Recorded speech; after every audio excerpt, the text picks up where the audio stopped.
morning, PLW. That's Memorial Day weekend. It's Saturday. It's 10:20, and we have a game. I'm Brad Ogden. I'm joined again by James Stein, and we got a little battle here of a team that's at the top and a team that's used to being at the top. Yeah, and it's interesting because if you look at the standings this year, there is a clear bifurcation right around that 5-6 seed. It's already here as we're about a third of the way through the season, a little bit more. It's clear who will be making the postseason and who will not be making the postseason. There's a little bit of variance at the 5 and 6 spot, but other than that, those four top teams are looking locked in, and one of those teams is the Lightning, Brad. Yeah, they played really well. I mean, they've slipped in the standings, and you can take a look at those standings. I mean, they slipped to third after being first, but the two teams above them, one is on a 16-game winning streak. One has won 15 out of 16. You're going to fall in the standings when somebody's that hot. Right, and I think if you're the Lightning, you're fine with the 3 seed. It's really when you get into that 4th seed there and you have to play the wild card game or the wild card series, I suppose now.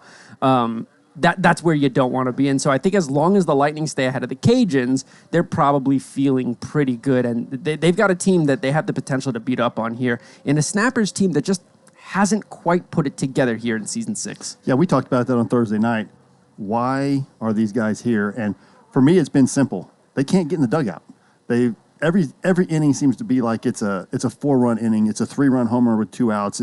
The lineup is the same that if you're a PLW aficionado, you know who the lineup is. The lineup's been the same for X amount of seasons. They still have TB. You still got Weber. You know, the lineup is the same. The rookies have looked good. They just can't get out of the inning. Team ERA of 5.78 for the Snappers. And this is a team that used to be, I mean, between Taylor Briner and Shane Weber and Brandon Gregg, it used to be one of the scarier 3-man rotations out here in the league. But I think as the league grows and players get more used to hitting guys, we're seeing, and this is true for most pitchers, that it just gets a little harder to pitch in this league, you know? Yeah, so let's look at that lineup. We're going to start off with the 3-time MVP, TB7, Taylor Briner. The other half of our version of the Bash Brothers, Shane Weber, Jonathan Wilson, Austin Topol, the rookie, who's looked really good, Greg Kelly, whose bat has got so much better in the last 2 seasons, and Adam Kennedy, another rookie, bringing it up. And then they got Chad Tomolo and Brandon Gregg below the line. And it looks like we got Chad Phillips on the mound for the Lightning. No Jake Purdy today. Yeah, that's going to be huge for the Lightning. Now, they're one of the deeper rotations in the league, and that's very impressive. However, Jake Purdy is the anchor of this rotation. So it'll be really interesting to see how a Snappers lineup OPSing 824 collectively does against Chad. By the way, to our TikTok followers, welcome to the stream.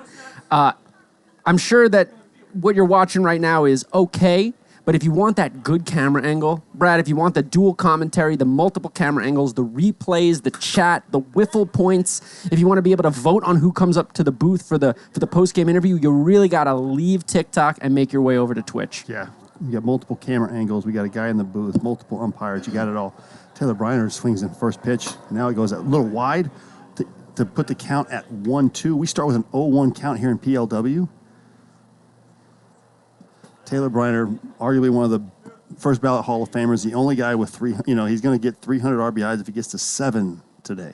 And you know what? He needs one more strikeout for 600 on his career. Only Jake Purdy has more. And so in all likelihood, Jake Purdy, who has 604, will be surpassed by Taylor Briner, who has 599, as he rips that one up the middle for a leadoff single. Great at bat there from Taylor. Yeah, so again, best hands in the league, or some of the best hands in the league.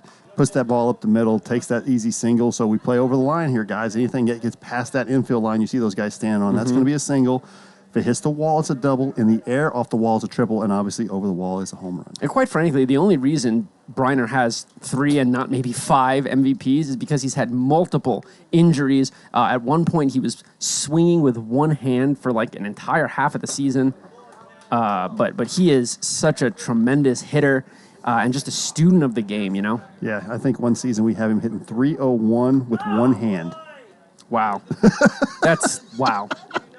With power, too. He hit a couple of home runs. It was ridiculous. That's really impressive here. So we'll see. It's interesting that they are going with Chad here to start. They have this shortened rotation. So if you're the Snappers, this is the time to strike because there's no Purdy. There's no Dalby. And it's a shorter than normal lineup here for the Lightning that normally is one of the few teams that isn't struggling with attendance. Yeah. Walk there for Weber, and Chad in early trouble here. In this league, if you walk 2 players, you are out for the entire rest of the game. You can return later in the series, but for the game, you're cooked. Yeah, so I think Wilson's up a little bit of wind today, so it's kind of blowing in, but it feels like when you get above, so we're at like a second level, if you get the ball up, it might go out to right. Folks, the bets on Twitch are closing soon. Get those Wiffle points in. Tell us who you think's going to win game 1. Swung on. Oh, that's an easy play for former Rookie of the Year, Tyler Hallett. You know, I was talking about this with Trenchie. I want to hear what you have to say about it. Tyler Hallett won Rookie of the Year in Season 5. Is he still Rookie of the Year? Reigning Rookie He's of the Year. reigning Rookie. See, I use the word former. Yeah. I go reigning. So reigning champs, the Cajuns are the reigning champs. We have the reigning Cy Young, and then when you have the next vote. And then here was a rookie who's putting his hat in the ring, Austin Topol, the number 2 overall draft pick. He got to a really hot start, and he's kind of cooled off a little bit as they kind of found the zones where they can get him out, but still a great hitter. The league will always adjust to players as they hit, but Austin Topol still OPSing over 1,000 on the year. He's 3rd on the team and just inches behind Shane Weber, so he's put together a great first half of the season. That was a ground ball, so he knocked it down. They're going to get it and hold. Nope. Great play by Spurrier there, knocks it down. The easier play would have been to touch third base and get the double play, but the ball took Bruce away, so get the easy out at second base. Great play by Bruce. Yeah, you always want to go in the direction that the ball's taking. You don't fight the organic nature of the play. I'm a little surprised that they didn't try to turn a double play there. There wasn't a whole lot to lose, other than the fact that if they threw it over the backstop, the runner would have scored from third. But I guess they just trust themselves. No Ryan Murphy for the Snappers, so a little bit shorter of a lineup, or longer, I suppose, of a lineup for them. Yeah. So, and they're going to go to Greg Kelly. Greg Kelly, a solid 5 hitter in this league, but again, Chad thinks he has an advantage here. And he does. And he gets him with the strikeout. Again, Chad was people have figured out Chad. Sure. And his pitch repertoire is not as, everything for him, he doesn't have anything that screws. Anything breaks into the righty, everything breaks away. So when you have one as a pitcher yourself, if you can't make it both ways or speed you up or slow you down, you got a problem. Yeah, well, the thing about Chad is that, Chad, I believe, won the Cy Young in season 0 of this league. And obviously since then, as we were just talking about, guys have evolved tremendously. But Chad, above all else, understands how to pitch east to west. And so, he only has pitches that move away from the right-handed batter, but he's also got a straight riser, which if you looked at 5 sliders in a row, that pitch is going to look like it's screwing, and I think Chad has that knowledge, and he's able to be crafty enough to, at the very least, keep his team in the game, and he does it just there. If I had to do a comparison, he is our version of Jamie Moyer. Yeah, that's a good comparison there. He's crafty enough, especially against the bottoms, the rookies, the guys that haven't seen him. If you haven't seen Chad before, he has the advantage because he's going to throw strikes. He's going to throw enough pitches that look like strikes, and if he gets ahead, he has enough risers that look like strikes and miss, and the slider that looks like a strike breaks away. And now we got another surprise here. Austin Topol on the mound starting instead of Taylor Briner. So yeah, well, I've been talking to Taylor about it. Taylor Briner is so high on this kid. And apparently they've been working together a lot on pitching, and he says that Topol is ready to go. We will see if that's the case. First pitch inside. So here's a guy, Bruce Huson, for all you guys that are new, joined the 250 hit club, 50 home runs, and 150 RBIs. Did that all in one weekend. It must have been a nice weekend for him, huh? Yeah, 11 hits. He had more hits than the Legends had for the whole series. Wow. And he's doing that with one elbow, too. Yeah. We talked about this last week. He's clearly in pain, grimacing. He has said a couple of times that he's going to probably take a spell where he's no longer playing for a little bit to heal up after season 6. But even with that injured arm, he's still one of the better hitters in this league. Yeah, absolutely. You put him at the top, get on base in front of this monster lineup, and there's a ground ball. Oh, dear. Oh, my goodness. That is a classic I play baseball or softball play right there, where you're trying to run toward the base because you're used to having a glove where you can snag the ball. You really got to put your body and your hands in front of the ball if you want to make a play here. So that's going to be an error for sure, and Bruce will reach here. Now you got dangerous Tyler Hallett. Such a tall guy with such a long wingspan. He covers everything so well. I don't know if he has a hole. I'm not a pitcher. I've never really gotten to see the other side of it. But when he's locked in, he's as good as anybody in this league. And with a guy on base, you got to be careful here because he can be 2-0 in a hurry. Well, the sophomore slump is alien language to Tyler Hallett, who is, an awkward hit. Nice play by GK. There's the flip, and it'll bounce on its way to home, but a nice play there by GK to read that spin. Tyler Hallett, best hitter on this Lightning team in every category. Yeah. Leading in home runs, leading in average, leading in OPS. He's just him. Yeah. He's the guy for sure. He's the guy you got to. But then they go right to the next guy, Justin Spurrier. Again, another guy who's dangerous as he gets a little out in front of that one. I was talking to Spurrier before the game. He said, I think I have the most pulled foul home runs in the entire league, and showing why he thinks that right there. But now he's down 0-2. Ground ball here. They can get out of this with, anything ground ball up the middle. So they made a change. Weber is at second base, probably a little bit, maybe not a better fielder than Chad Tomolo, but a better wiffle ball fielder than Chad. Well, he just has more knowledge and experience. And I'll take you to that ball that Tyler hit over to GK.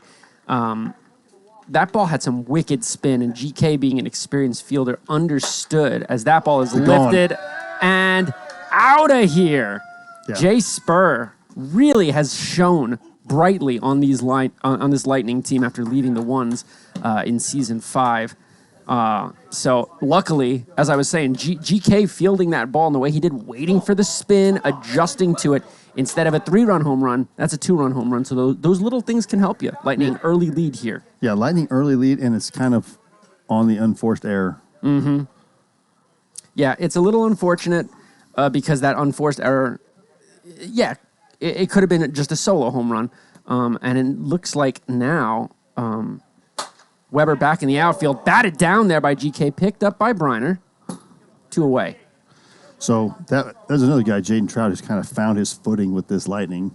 Suffered a long season on the Warbirds, but this Lightning lineup 2 years ago, this isn't the same team. You're not looking at the same team it was 2 seasons ago. They added Spurrier and Hallett, and they went from being a cellar dweller to being, a powerhouse in this league. And that's what 2 players, when a 6-man lineup, can do, especially the ones that are as good as Spurrier and Hallett. Absolutely. I mean, it used to be a really simple formula. It was try to walk Purdy out and pitch around Bruce. Yeah. That's what it was. But now Purdy has come into his own as a hitter, and they've got Trout, who was the player of the week for this team last week. He was up in the booth with us.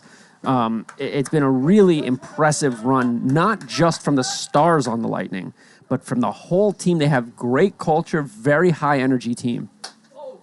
There's a ground ball, and that should be fine. And there's the out. Is that a dreaded dribbler? Not quite, right? The dreaded dribbler is like really when the pitcher can just like walk up to it. It's just rolling fast enough to get past the line. They walk right to it, toss it. Like the pitcher's got to rush to it to make sure they get to it in time. Yeah, it's hit that weakly. But, a mistake from Topol, a 2-run home run. One of those runs is going to be unearned. And I think if you're the Snappers, you take that, right? Yeah. I mean, they want to put people on. They know that they can hit. I think they believe that they can hit with Chad, which is Chad has to eat innings. He needs innings today. They don't have enough innings to get through the 18 that we would play because Spurrier and Hallett. But they need Chad to be effective. Chad needs to probably pitch today, I'm going to say 6 to 7 innings as an individual spread over the series. And if he can somehow keep the lead for as long as possible before they have to go to Spurrier, because the defense is so much better with Spurrier at short and Hallett at center. I agree. That's a big thing. In most leagues, or in most teams, you can get by with 3 pitchers as long as nobody walks out. But I would say look for Bruce to maybe find some mound time today. He's really been wanting to pitch. It's his left elbow that's bothering him, not his right. And he's been working a lot on getting better there as that ball is hit foul just to the left of the pylon. So those guys are way out in front. I've noticed they've been out front. They're hitting things off the end of the bat. So Chad is definitely throwing it slower than they're used to. We're a 55 and under league. And it looks like he's living in the low 50s, which is a big difference for these guys. I also probably suspect that as that one's grounded, Bruce, it gets by him. It's a fair ball. And that's simply going to be a hit. Yeah. I guarantee you that Taylor Briner brought them together and said, if Chad's on the mound, attack. And that is a good strategy against a strike thrower like Chad. But you can't get out on your front foot. You got to stay back and let the ball come to you. Yeah, so that's what they want to do. They don't want to walk Chad out. They want to hit him out. Yes. The goal is to keep him on the mound as long as possible because It only gets worse with Spur and Hallett. Yeah. Because they're really short. They've only got the 7 today. And Jaden Trout can't really play the field because he can't throw. He got hurt, so he can't really throw. So, you got to make those aggressive plays, which is why you have Tim Riley at... I think that's Briner swinging on 3-0 right there. Yeah, well, if anybody's going to be swinging 3-0, we got a handful of guys in this league. I'm okay with him being swinging 3-0. That's fair. What up, chat? Great to see you here as that ball is laced, but just foul. Inches from a tie game there. Did we? No, it's there. Did it zero out? Yeah, it looks like TikTok closed down on us. I'll get us back up. Oh, it's because that ball's deep, and I don't think it's playable. Taylor Briner brings this game right back 2-2. Snappers answer the call in the top of the second. I got to send a message to our technical director, Trevor Bauer. Trevor, TikTok updated on our phone, and it needs us to log in order to do stuff. So maybe in between games, we can try and make something like that happen. Or if we could send somebody else up who has the information, we could have them go ahead and get that done. But it looks like at the moment we cannot. There's back-to-back, and they do it again. The Bash brothers doing what they do best, hitting home runs. Scratch that, Trev. We got logged in somehow, so I'll just go live again for our awesome people on TikTok. There we go, and welcome, PLW Nation. It's a 3-2 lead for the Snappers here, and this has been the story of the Snappers season, It's been hits, give up runs. Yeah, I think this one's going to be one of those games. This is probably the nicest, calmest weekend we've had so far. We're, approaching 90 degrees, so it's not 90 like you're used to the rest of the world. We don't have any humidity out here, so... It's true, but that sun, man, you don't want to be out in the field for too long. You want to get back in that dugout where there's shade and comfort. Now you got Jonathan Wilson, who is looking to join the party as the Bash brothers, our version of them, go back-to-back for well over 30 times in their career as teammates. Be an unbreakable record. No one's going to break that record. Strikeout there for Wilson. I saw in the chat, is Sparkles batting? I think you answered your own question. No, he is not batting. That's where Jaden is, but he is going to be pitching, and he's been pitching well, so again, his goal is to get to 6 or 7 innings and keep this game as close as possible. Yep. They're the home team. There's a line drive, and Hallett makes a catch. What a great catch. That's 6'5", folks. He makes it look way too easy. He's way too athletic and too young to be playing in this league. Oh, that's a tremendous layout right there from Tyler Hallett. Hard to see whether he caught it or trapped it from my angle, but the umps have catch.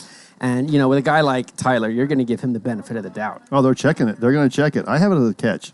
I had it as hitting the ground. Let's see. Let's take a look at this replay. Keep running the replay, fellas. We'll take a look. Oh, I just don't think that's going to be enough to overturn. Yeah, it's not. He looked like he had his hand underneath it. It's a great one-handed stop. But, again, I'm up elevated, and I don't know if we caught it quick enough. It has nothing to do with the camera. Leonis was on it. The center field cam caught it great. Sure. But it's just such a hard play to make. There's just no way to... From that replay, let me see if I can get a little closer. Well, they can blow it up, so they'll blow it up underneath and get it. But I want to say that's a catch. Chat, let us know in the chat. What do you think? Is that a catch? We got catch. Kenny McDowell says catch. Oh, and they're back quickly, and the ruling is indeed catch. I thought I saw the ball pop up a little bit, but that could have easily just been because his hand got under it. Yeah. You know what I mean? So it's almost impossible to tell. Great to have you here on this beautiful, gorgeous, sunny Saturday here in Las Vegas. 56, a little hot. Chad gassing him up. GK Rabbit. Someone took his vitamins.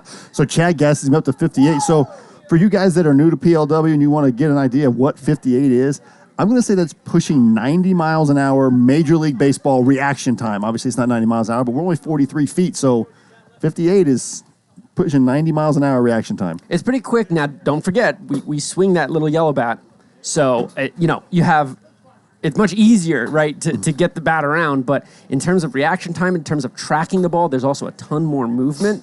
So, it's not as easy as it looks. I think sometimes people watch on the stream and they say, oh, the ball's barely moving. They're lobbing it in. Okay, well, you know Come what? on. Tell you what, if you want to come down here. We have tryouts every year, and it's We the same sure group do. of guys. Yeah, so, it's not as easy as it looks, man. You really got to compete. We'll see Topol back on the mound here. And against Joey Franklin, another rookie. Oh, boy. So Joey's a lefty. He has a good eye. When he's aggressive with the swing, it's much better. But I think he's afraid to strike out looking, so he waves at some pitches that I wish he'd be a little bit more aggressive on. Like if you're going to go down swinging, just go down swinging hard, not just trying to place the ball. Don't guess. Joey Franklin had a really, really unfortunate thing happen to him in Game 3 of last week's series. Yeah, we had highlighted. I mean, the ball was smoked. Don't get me wrong. But it kind of clanked off his hands and went over the wall. And that is just something, it happens with rookies. You kind of get caught in between whether or not you want to try and make a catch or you want to bat it down, and you end up doing the worst thing possible. As that one is ripped, fielded. But no problem. Taylor Briner is automatic with a play like that. And in this league, you do not have to pick it up or field it clearly. You really just got to bat it down and get it into that backstop within 5 seconds. Yeah, and it's an eternity for us. But it seems to be the time frame that works. It's a nice round number. It makes it plays. And if they bobble a little bit, you never know. You still got chances. And they get a 501, it happens. Yeah, Commissioner of the League Adam Tannick chiming in and saying, really, when you think about it, between home plate and the release of the ball, you've only got 34, 35 feet of reaction time. Yeah. So it's quick. Yeah, quicker than it looks. So it's 43 feet. Oh, there's a drive, but Tomolo's there. A nice little easy can of corn for Tomolo there. Yeah, so our strike zone is behind the plate.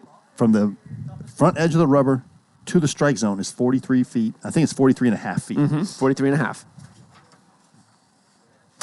And Topol has gone knuckle crazy here. He is throwing the knuckleball. Well, I'll tell you what, on windy days, that's the day to give it a try. He's gripping it again. That was a good one. Popped up.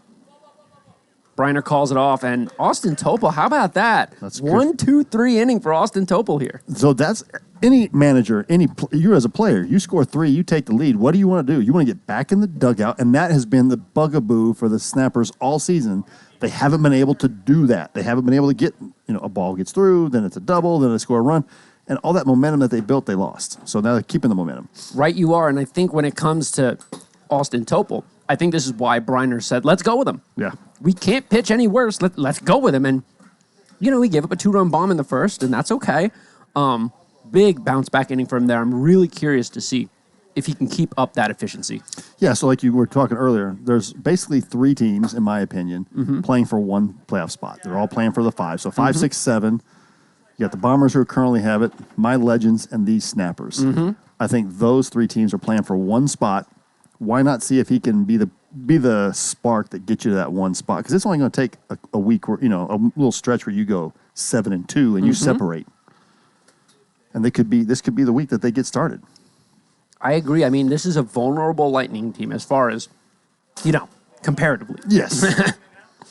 It's not an especially. I mean, this Lightning squad right here is still a top 4, top 5 team. When you're missing Purdy and you're missing Dalby, when they're here, now we got a top 3 team. Yeah, now you got a playoff contender, championship contender team. And there's Chad. So he learned his lesson against Kennedy the first time around, takes advantage of him the second time around, doesn't give him the same pitch again. Right. But now Taylor Briner, who's probably seen Chad 150 at-bats. In league play, probably 100 bats in league play, probably 300 in tournaments, and just messing around at the ranch and just in general. Little grounder. Gets him to roll over. Bruce collects and throws, gets the holes right. Big thing for us. Some of these infielders get the holes right so you don't spike it. Yeah, and it looks to me like the wind is slightly at the back of the third baseman, and so all you got to do is flick it in there.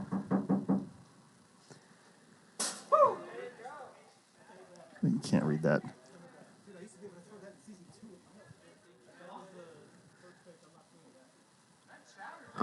We got a message from our technical director, but I don't quite understand what I'm meant to ask folks. If you could rephrase, that would be, we need to do something about the GoPro. It is going, it's going, the GoPro's going wild. Yeah, so.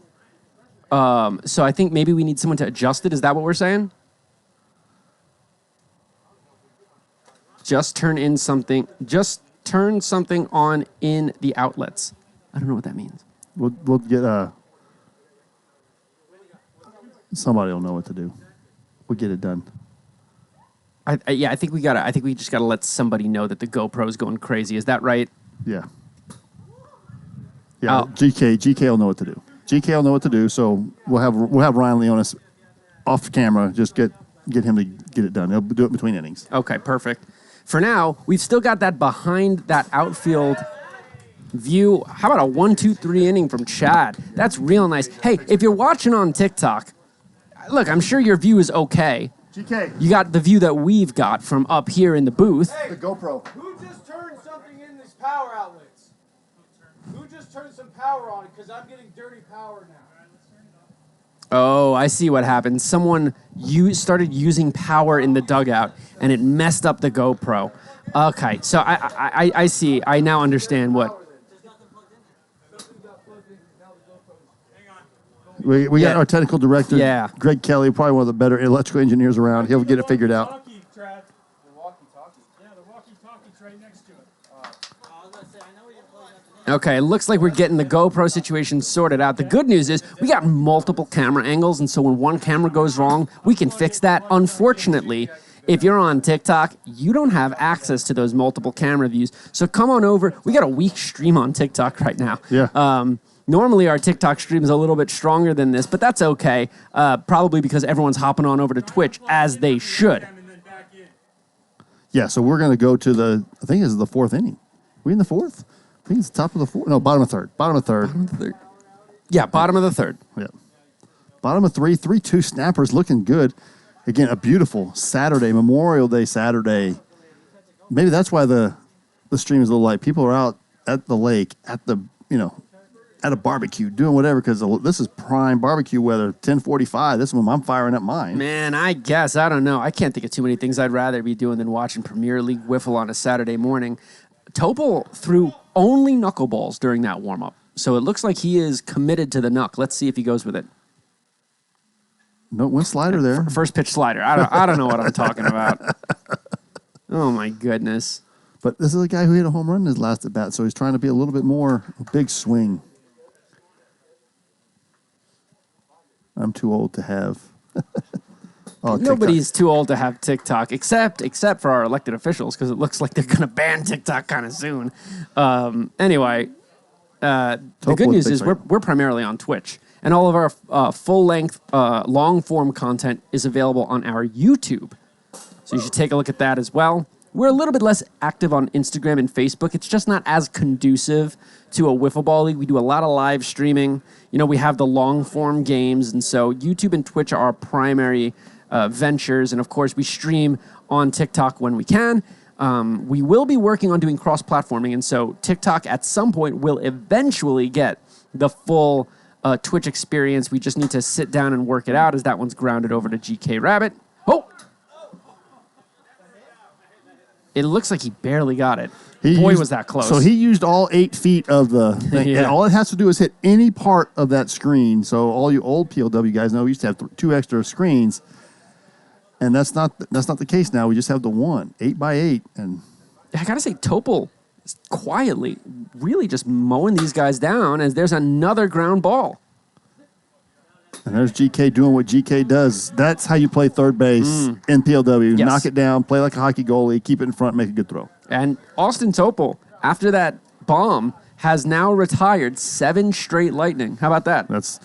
And that's what they were looking for from him, because they know that Briner can get people out. Yeah. They have most of their pitching is here.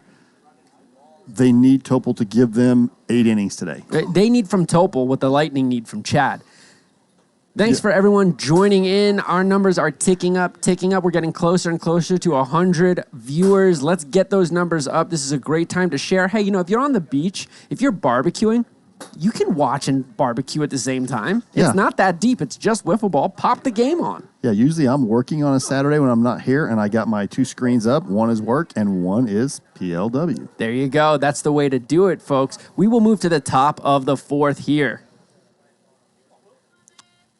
Well, come on, babe. That's always the biggest bugaboo. That's when I start striking out the most.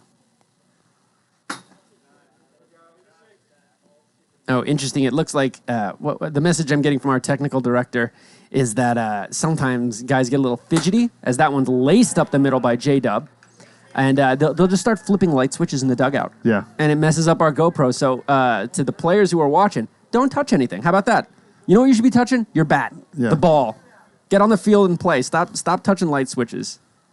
You Rookie bums. Austin Topol. Grounded, and Chad, whose more athletic days are probably behind him, wisely lets that one go. Well, it used to be he would wear the knee pad so he could slide and do that kind of stuff. But I think that one is better not to play it, because if he does try to play it and he makes a mistake, you got a man. You got a first and second, Yeah. and nobody out. Uh-oh. Foul ball by an inch. By an inch. And I Yeah. think if it's a fair ball, Joey Franklin puts a hand on it. That ball was fouled by a single pubic hair. Sorry for cussing. Austin Topol seeing him well. Nope. Okay, Chad's changing it up. Good miss there by Chad. Kind of go high, go low. But yeah, with that spinner, if you're the pitcher, the only thing you do there, you got to be able to smother the ball. So if you can't do that, you let it go. Chad thinking. So that 56 to 46. That's Yeah. a great way to keep these guys out in front. Chad's not going to be able to gas you up to 66, but he can make 56 look like 66 if he's coming out there and throwing 46. Yes. Big pitch here. 1-2. I would miss up. Instead, he'll miss down.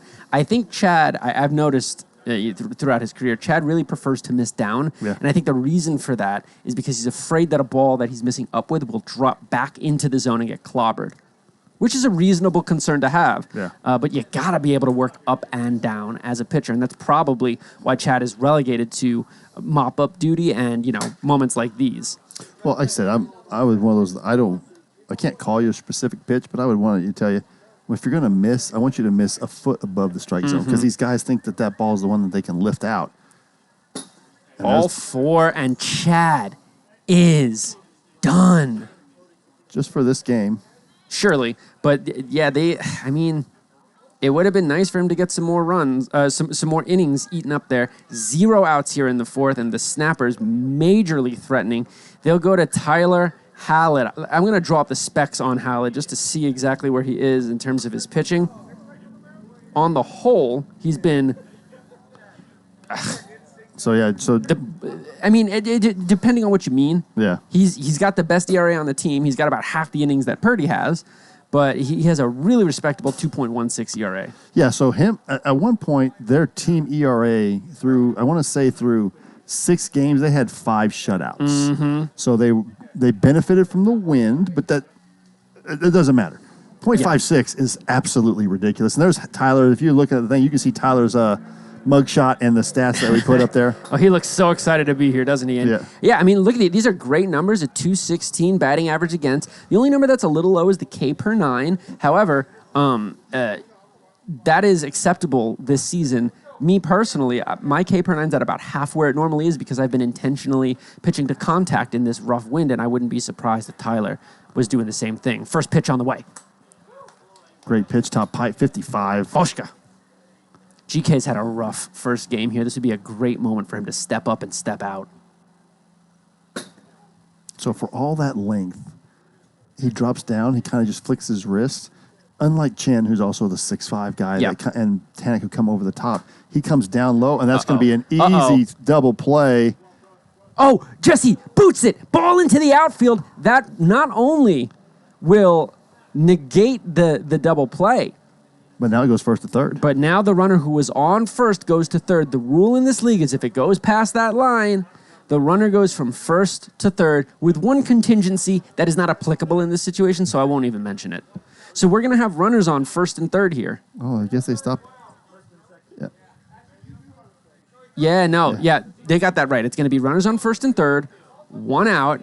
So I don't know who you blame there. Was it Bruce throwing it too hard, or was it Jesse just having cinder blocks on his wrist? He spent 30 seconds trying to figure out which way he wanted to put his shirt on. And he wasn't prepared, and the ball might have been looks like it stopped a little bit. He was worried about getting his feet set, on the base. A lot of things going on to get that play done. Oh, here we go. Another chance. On to second. There's one. Got him. double play. So Redeems himself with great play there. Absolutely. And look, here's the deal with Jesse Capps. I mean, Jesse Capps, up until about 45 minutes ago, he was a snapper. He was an owner of the Snappers. He was an owner on the Snappers. He had to relinquish his ownership status in order to get traded to the Lightning. And quite frankly, there's no guarantee that they're going to need him after this series because they'll probably be more fully staffed. But Jesse said, I think I like my odds of getting some time in the field a little bit better on this team as opposed to the Snappers, they're not in rebuild mode, but what they are trying to do is get their younger guys out there and get them more experienced in the field. So Jesse Capps no longer a half owner of the Snappers. I'm guessing now that it's just going to be Briner and Weber who own the team. Again, we're playing. We don't have it pulled up here, but that would be the guess. Jesse prides himself on his defense, and he's starting to pitch a little bit more. He just played a 3-game series with me in the PCL. I saw that. So, not known for his bat, but they don't need his bat today. Jaden Trout can hit. They don't need his bat. That's true, and as long as Jesse's okay with being a fielder only and potentially a pitcher at times, I think he'll have a good place on this Lightning team. Yeah, because that's going to make their defense better. Yeah, maybe if you're crapping on a team, you slide him into the 7th hole maybe. But for the most part, he'll be fielding and pitching. Speaking of pitching, how about Austin Topol? Looking great. He's been tremendous here in the first half of this game. So I'm sure we have the stat, what's a quality start. But this is... Oh, look at that. GK pounces it, rallies to the ball, and they get the out. Great play. And that's what we also talk about, rally to the ball. Anything... Because you don't have to field it clean, just got to knock it down, and you got to throw it home. Great play by GK to be heads up, and this is a veteran snapper team. I think I like the way they're playing. I mean, they would say if they would take it right now. Topol start, they take it every time. Yeah, let's get it. Let's take a look at Topol's numbers so far this season, as that one misses down and away to Bruce Huson. Kicks and deals, those misses inside, big swing by Bruce, and those are the swings that hurt. When he swings hard and misses. I think everything when you swing hard and you miss, it hurts. But I agree indeed. So, big knuckleball, and that's deep. And I don't know if that's going to... Oh, almost. Adam Kennedy makes a great play on it, but that's a double as it hits off the wall. That's going to be a triple. You see one of the fans out there, and you could hear it. It hit off the wall. I don't know how Kennedy didn't get a hand on that ball. That was a long run because he probably ran 70 feet to try and get there. That's a great effort by him, and I just think if he one more step, I think he gets there. I agree. But now you're at the danger part. You got Hallett and Spurrier, and that's what Bruce does. Bruce gets on base and gives these guys opportunities to drive in runs. Yeah, so Topol's innings, he is now catching up to Wilson as the number 3. Wilson's got 16 innings pitched. Topol with 14 heading into this one. Big swing and a miss there from Hallett. And his numbers haven't been especially impressive. He's sitting at around a 6 ERA, but that's lower than Weber, who's at 6.5. There's a fly ball, but it's not. The wind's got it, and they're not going to tag. Yeah, that wasn't hit well. As you can see, Taylor walking the ball back toward Bruce. 2 away now, and a big out there. So yeah, Topol's numbers. He is a serviceable pitcher. Yeah. Not terrible. And we'll see if he can improve those numbers here by continuing through this game. Big at bat here with Justin Spurrier. Yeah, if he gets through this series and he gives him 8 innings and does what he's been doing, his ERA will be cut in half because he didn't have a lot of innings. Oh, easily. He'll be, again, those inflated numbers. I think a lot of snappers have those inflated numbers because of the scores and the conditions that they played in on some nights. I mean, there have been days you breathe heavy and they've been playing where it's a home run. Yeah. You got to remember, only one of the runs that he's given up thus far has been earned, but he'll walk Spurrier there. It's a bit of an inauspicious 2-out appearance there. It's only one walk. Now, you get 2 of them, right? Yeah. After you walk that second batter, you're done, which we saw Chad do in the top half of this inning. But I don't think that he's worried about the walk. It makes it an easier play at second. Really good infielders. They don't have to turn to. And Spurrier was... I don't think they think Trout is as dangerous as Spurrier, and a great knuckleball gets out of it. What a great inning. There's a little bit of swagger from Topol on that one. Don't know if you folks could see it, but he kind of did like a little, not a shimmy, but like a little okey doke as he set himself up, and then he delivered that strike. Big pitch from Topol there. and the triple does not hurt him. The Snappers lead this one 3-2 heading into the fifth. Yeah, 3-2 heading into the fifth, and the Snappers need a win really bad. And this is another inning from Howlett, which is great, but they're trying to keep this game close. And as the home team, I think the Lightning are looking, we can steal this game. They've had some games stolen from them in the bottom half. They could be easily 16 and, 5. So they're looking to do the same here, keep it close and let their big bats, because of the inning they're in and only a 6-man lineup. Guess who gets the bat again? Huson, Spurrier, and Howlett. No matter what happens in this next inning, these guys are going to get the bat at least one more time, and that's what they want as a home team. I agree. But you could see that missing Purdy and missing Dalby in this lineup, it creates a situation where the pitcher, specifically Topol, can challenge a guy like Trout and say, all right, you were great last week. Let's see if you can do it again. Do it again, yeah. Yeah. And my man Miguel in the chat, what's up? Get some sleep, my man. He literally gets off work, sleeps for an hour, comes out, plays PCL, and he's back in the chat. I like it. Oh, man. 65 viewers. Let's get to 100. I think we can get to 100. Let's get to 75 first, and then I'll start complaining about 100. How about that? All right, Taylor Briner, MVP against Tyler Howlett. This is a battle. This is must-watch PLW, in my opinion. These two guys are so good. They battle all the time. A little foul ball there. Howlett, it looks like he really only has one pitch, which is a riser, but that's not true, is it? No, it's not. He's got a couple of sliders that go off of that. One I would call more of like a cutter because it doesn't, and he does throw a screwball, and there it is. You see it, 57, little in movement to the righty. Yeah, I would call that more like a two-seam riser, where it's barreling in toward the right. Now, I think that one was a bit of a mistake. It was 57, but I think Briner would want that one back. Yeah. Guys at this level, 55 to 57, if they're taking 57, they were taking no matter what. Yes. These guys are 57 down the pipe. These guys are swinging. I'm swinging at that. Yeah. I'll tell you that much. So the entire offense that we've seen all game has come off of 3 swings. Yeah. We saw a 2-run shot by Spurrier. Then we saw a 2-run shot by Briner. And immediately after that, a 2-run shot by Weber. That's all the offense we've got here. And just like that, there's 2 outs in the 5th for Jonathan Wilson. And again, Howlett speeding them up. 57 again in the pipe. But again, 2 guys that are notorious swingers regardless of speed. I got a new game that I want to play with J-Dub. That ball's hammered. Ripped. But Riley is there. And J-Dub is snake bit. He's getting the Wiffleball roulette. He's hit the ball hard a couple times, only got 1 hit to show for it. Yeah, that's tough. I had a couple of balls that I hit up pretty hard off of him last week that got fielded, so it's good for me to see that. I've been playing a game with J-Dub. Now, a guy with a swing like that, that's Jonathan Wilson. But when he's swinging and missing at a ball in the dirt, that's Justin Wilson. And he knows that if he wants to earn his name back, he's got to put good plastic on plastic. He did there, so I'll give him the Jonathan, but unfortunately that one hit right to Riley. Yeah. Again, another guy with some legitimate baseball skills, local baseball player, played really well in high school. You got some college athletes, you got some pro guys that are out here.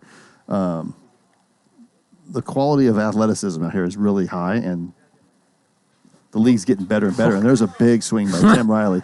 Yeah, Riley is really a feast or famine hitter, and Topol has been effectively wild thus far. Again, look at the way Topol's setting up. He's feeling himself a little bit out there with this 1-run lead. Well, when you find a way to, you find what you can throw for strike.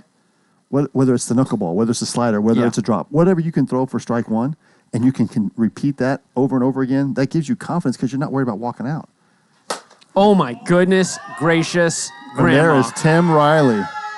That's what Tim Riley does. Tim Riley is our version of Rob Deere. Yeah, you take a look at this replay.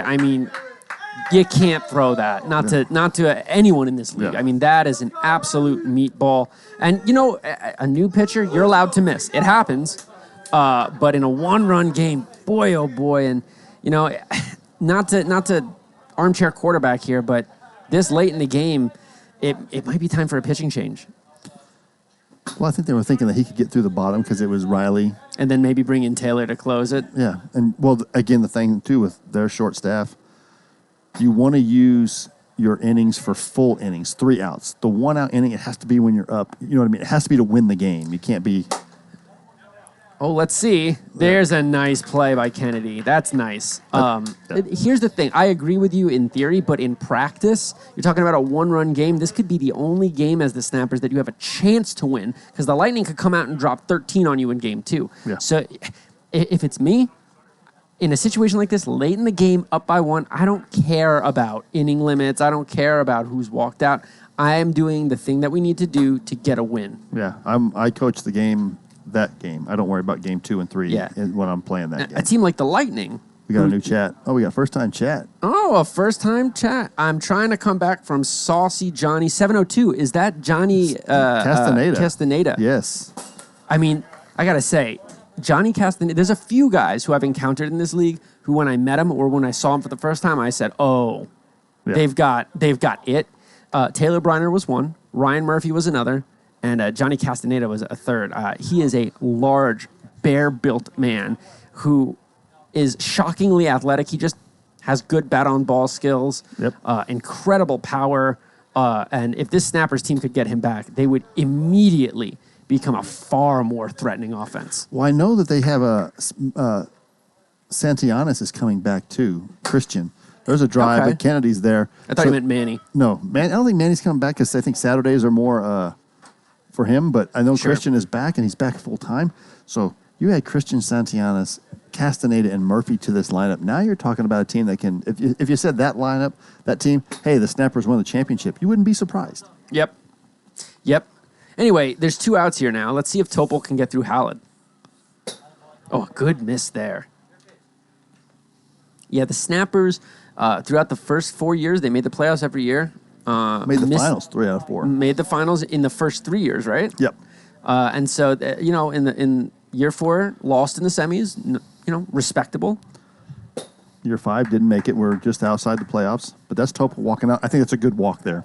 Yeah, I'm thinking about it in terms of what do you got to do to win this game. If it were me, I might have said let's go to Taylor to start the 5th. Just because I believe in the value of switching up perspectives early and often, especially when you're on a struggling team. But here, smart walk.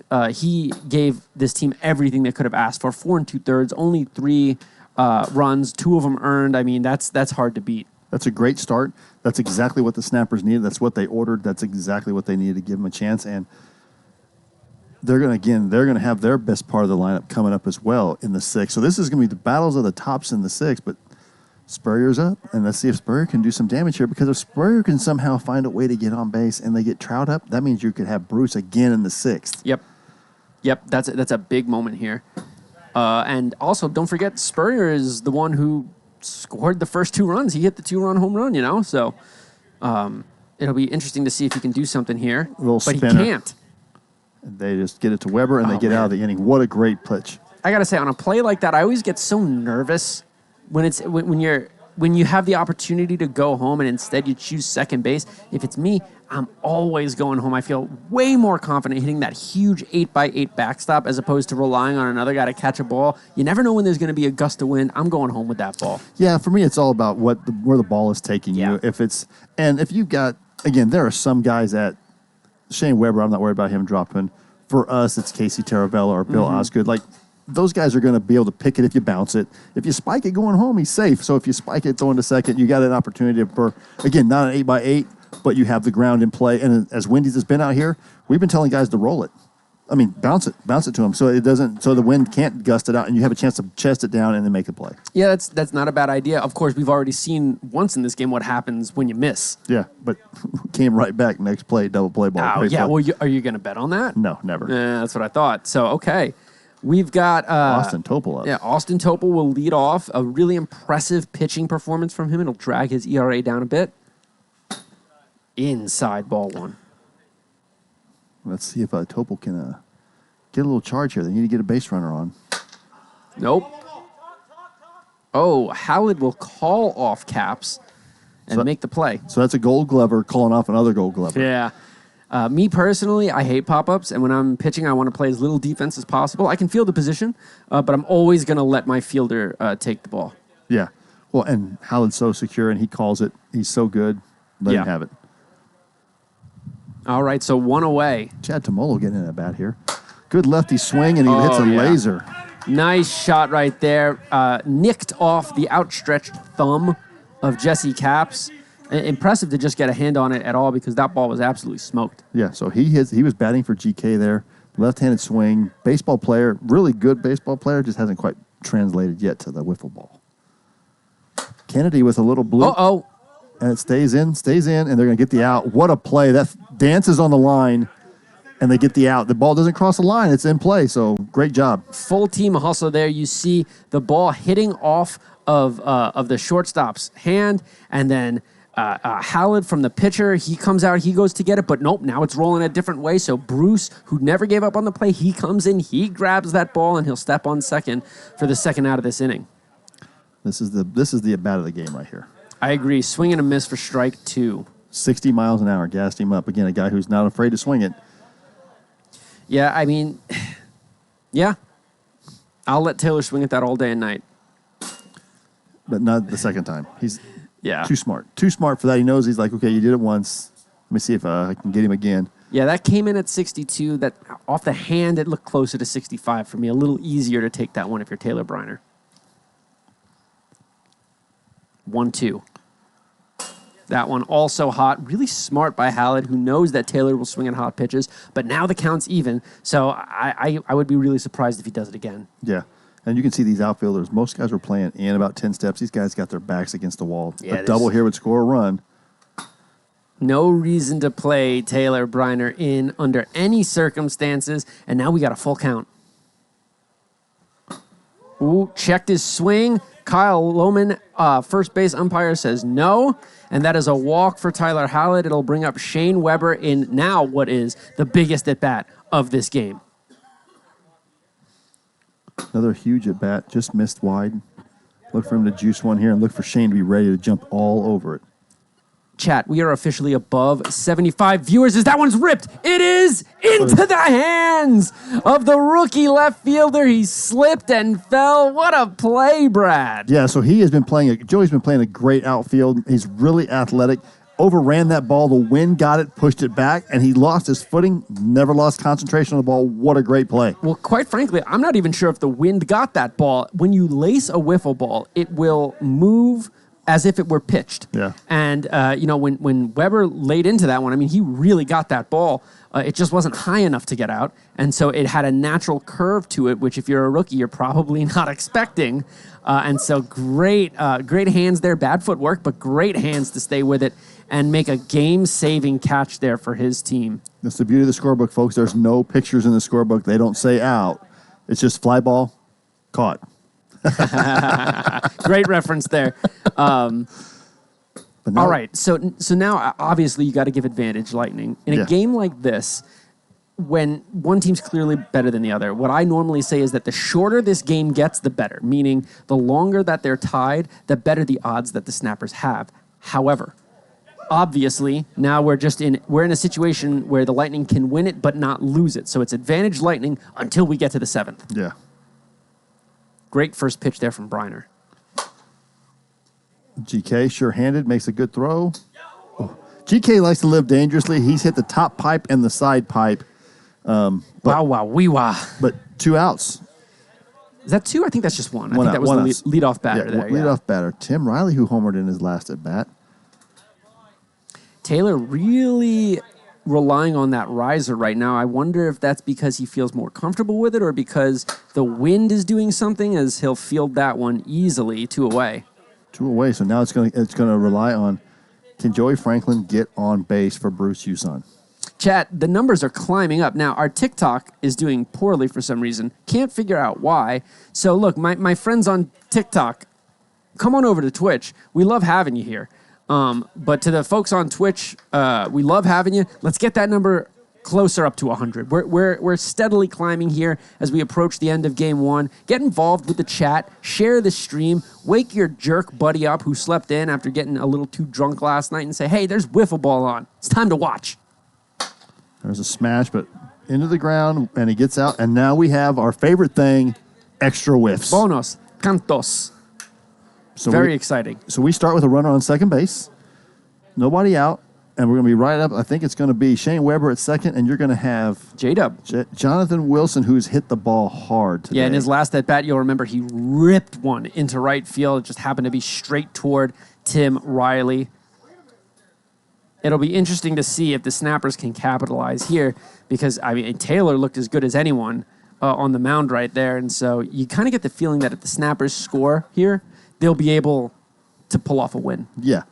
And that's the beauty of wiffle ball here. But here's the other thing, too, that managers need to think about. This is an inning you didn't plan on playing. This is an extra inning that's going to impact your pitching staff. You know, you don't have it. We're playing 19 innings, not 18. So right. And remember, each pitcher has a maximum inning count of 9 per series. Yep. So technically, that's half the innings that you're allowed to throw. But like you said, when you're in extras, all of a sudden now it's less than half. So Hallett here throwing innings that perhaps he shouldn't have to, or that they wish he didn't have to. Yeah, and it's not 27 outs, folks. It's an inning. If you pitch to one batter and make one out, it's a whole inning. Yeah, you get innings, not outs. First pitch, swing and a foul ball. Hallett gets ahead early. Wind's picking up. Inside. That's just a flick of the wrist, folks, for 62. That's like easily pushing 95 miles an hour. Oh, there is a dreaded dribbler. Am I right? Yes. Now that is the dreaded dribbler. We've all hit them. Welcome to the chat, Alonzo Valencia. I would say top 3, maybe top 2 name in all of wiffle ball, let alone PLW. Yeah, that's a tremendous wiffle ball name. I would say the only name that's better than Alonzo Valencia in this league is Sashi Boba. I would go Gio Battistoni. I like Gio Battistoni. That's a top 5 name for sure. Yeah. It's a little too Italian for me. No offense. Sorry for racially profiling. But Sashi Boba.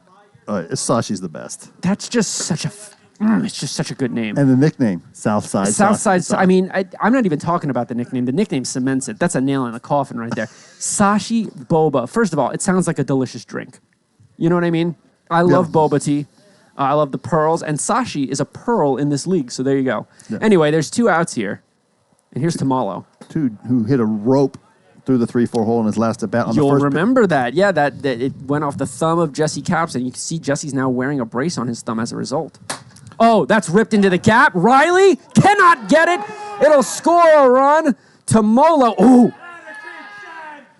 I think we almost just witnessed an absolute tragedy. Did you see that? Yeah, so that ball hits him, folks.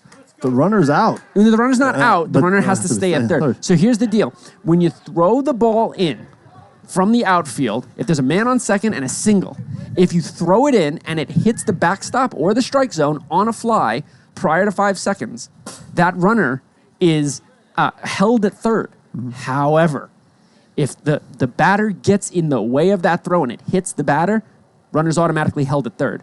And so that run would not have scored if that dinky little throw had hit off of Tamalo's toe. So good situational awareness by Tamalo there. And there's a tough one for the Lightning, but they still got the bat. I think they like where they're at. Yeah, it would be nice for the Snappers to get one more. Now, here's a question for you, Brad. Let's say that throw did hit him in the leg. If it hits him in the leg past the 5-second mark, is the runner still scoring? I don't know. I honestly don't know. I would think yes. I would think so, yes, because the time I think Kyle heard me ask that question, and he gave a little gesture as if to say, I would never call that runner out. Yeah. Speaking of out, that's the 3rd out, so the Lightning out of it with just 1 run. Huge hit by rookie. I'm sorry, he's not a rookie, he's second-year player, Chad Tamolo. Great at-bat there from him, and it'll be Taylor Briner on the mound to try and close it out for his team. And so, again, all you need is a hit here for the Lightning, and 1 long ball, and this game could be over in a heartbeat, but again, they got the guy they want on the mound. He's going to call his own number more often than not to get out of this situation. Can he do it? Because guess what? We're at the top of the order, and you got to go through Huson, Hallett, Spurrier. Yeah, that's not great. And also, by the way, I see Levi Lawrence in the chat making a really good point. Before that ball would have hit him, it would have already bounced, and at that point, it's probably a dead ball. Because when you're doing the holding the runners or the tag up, it's in the air. It's got to be in the air, so that would probably get him out of it. But I still wonder, let's say it had been on the fly and hit him at 5.001. To me, that feels like the runner should still score, but who's to say? Certainly not I. I'm just a commentator. Yeah, so base hit here ties the game, and you got the best part of their lineup. Mm-hmm. Bruce Huson leads it off. And a walk here would be muy dangerous. Well, it would also set up a force, and I believe Briner's not walked anyone, so... Briner's the kind of guy who's confident in himself, confident enough to strike out Huson, but also confident enough that after a walk, he's like, yeah, I can get a double play, don't worry about it. Yeah, exactly. He's that kind of player. There's a ground ball. Oh, it's grounded. It's fielded. It's picked up. Weber really taking his time and using every inch of that backstop. Goodness. If this backstop was 7 feet wide, the Lightning would have a 6-run lead. 7 feet, 10 inches. How about that? All right, so Tyler Hallett up. 1 out, man on second. Briner 2 outs away from slithering out of game 1 with a victory. Ooh, 56. Remember, folks, in this league, it's got to be 55 or lower in order to be a called strike. That one, 56. You hate to see it if you're Taylor Briner.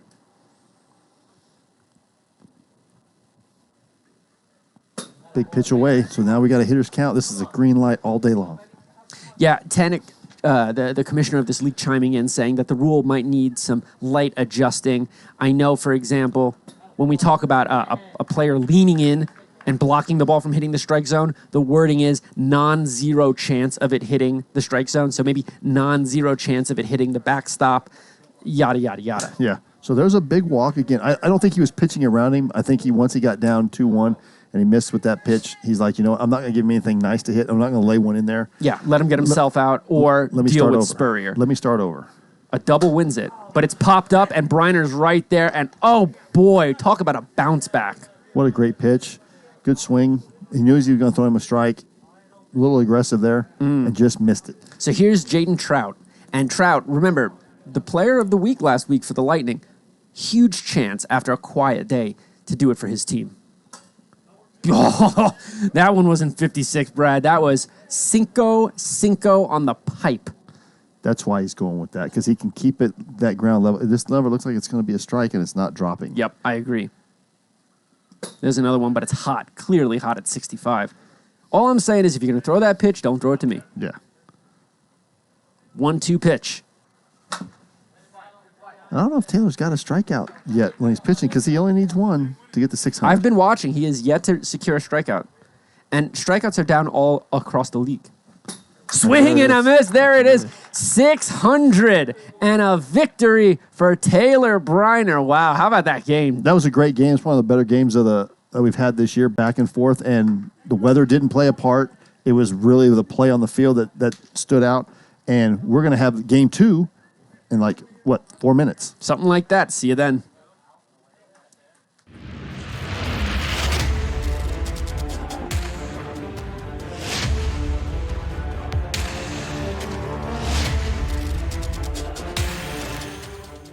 And that's a deep drive. Brandon Gregg! Oh! Taylor Briner! Brandon Gregg, what a catch and play! There's 9 games total. Damn. Okay. And we've got a home run for the Bombers.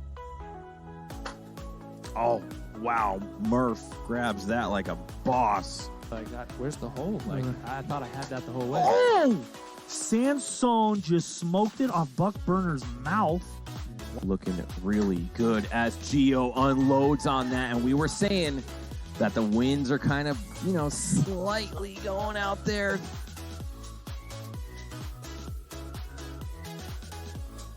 That was a ugly looking swing. The bat must have broke there from Murphy.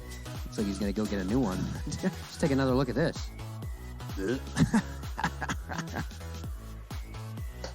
Oh, man, that might be the furthest PLW home run at this field. Holy cow. And then Hicks flew out. Oh, that's a deep fly ball. That might go over. Oh! It's a fan, I think. Really found his stroke here tonight, and he just smoked that ball. That Left side. Oh, GK with another amazing play.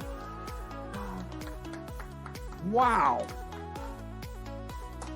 day gets under that one. That's going to be a tricky play, but Eder What a catch. lays out with a big play. Hit this pitch, but And that's ripped by Corral. Manny Patricus, one-handed diving catch, a highlight play. get the save, and we're good to go. J-Dub, mammoth shot to the container. Do not lay one in. And Jake Purdy, deep drive, right field. Purdy with the bomb to tie it up. Deep drive, Howland, bat flip, gone! Home run, Tyler Howland, 7-6, Lightning, and they strike again on Tom Gannon. Surfboard out there, waxing it up. She's ready to go, and that goes off J-Dubs. Ripped by Dolby out of here! Home run to tie it up! The Lightning have tied it up! And Randy Dolby wins the matchup between him and Gannon. Oh, Tie my game. goodness! Tie ball game! Oh, he hit it off Tanner. Oh my God! T.K. Rabbit! He did it! Walk-off home run!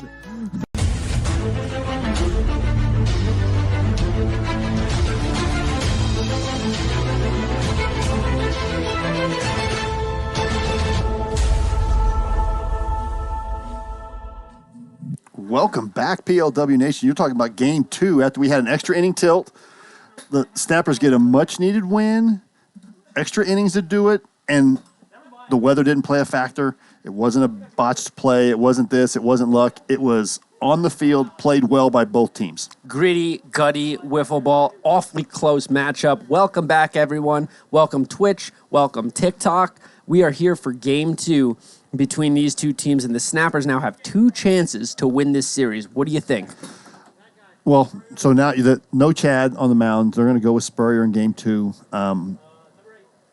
Briner pitched a couple of innings. Hallett ate up some innings. So this is going to be a battle of the depth of the staff. It looks like Weber's probably going to pitch game 2, but these teams pride themselves on defense. Defense was on display. They hit the team with the more home runs, won the game, and it came down to extra innings. So I'd like to see I think the Lightning are going to battle back here, and we're going to have a rubber match in game 3.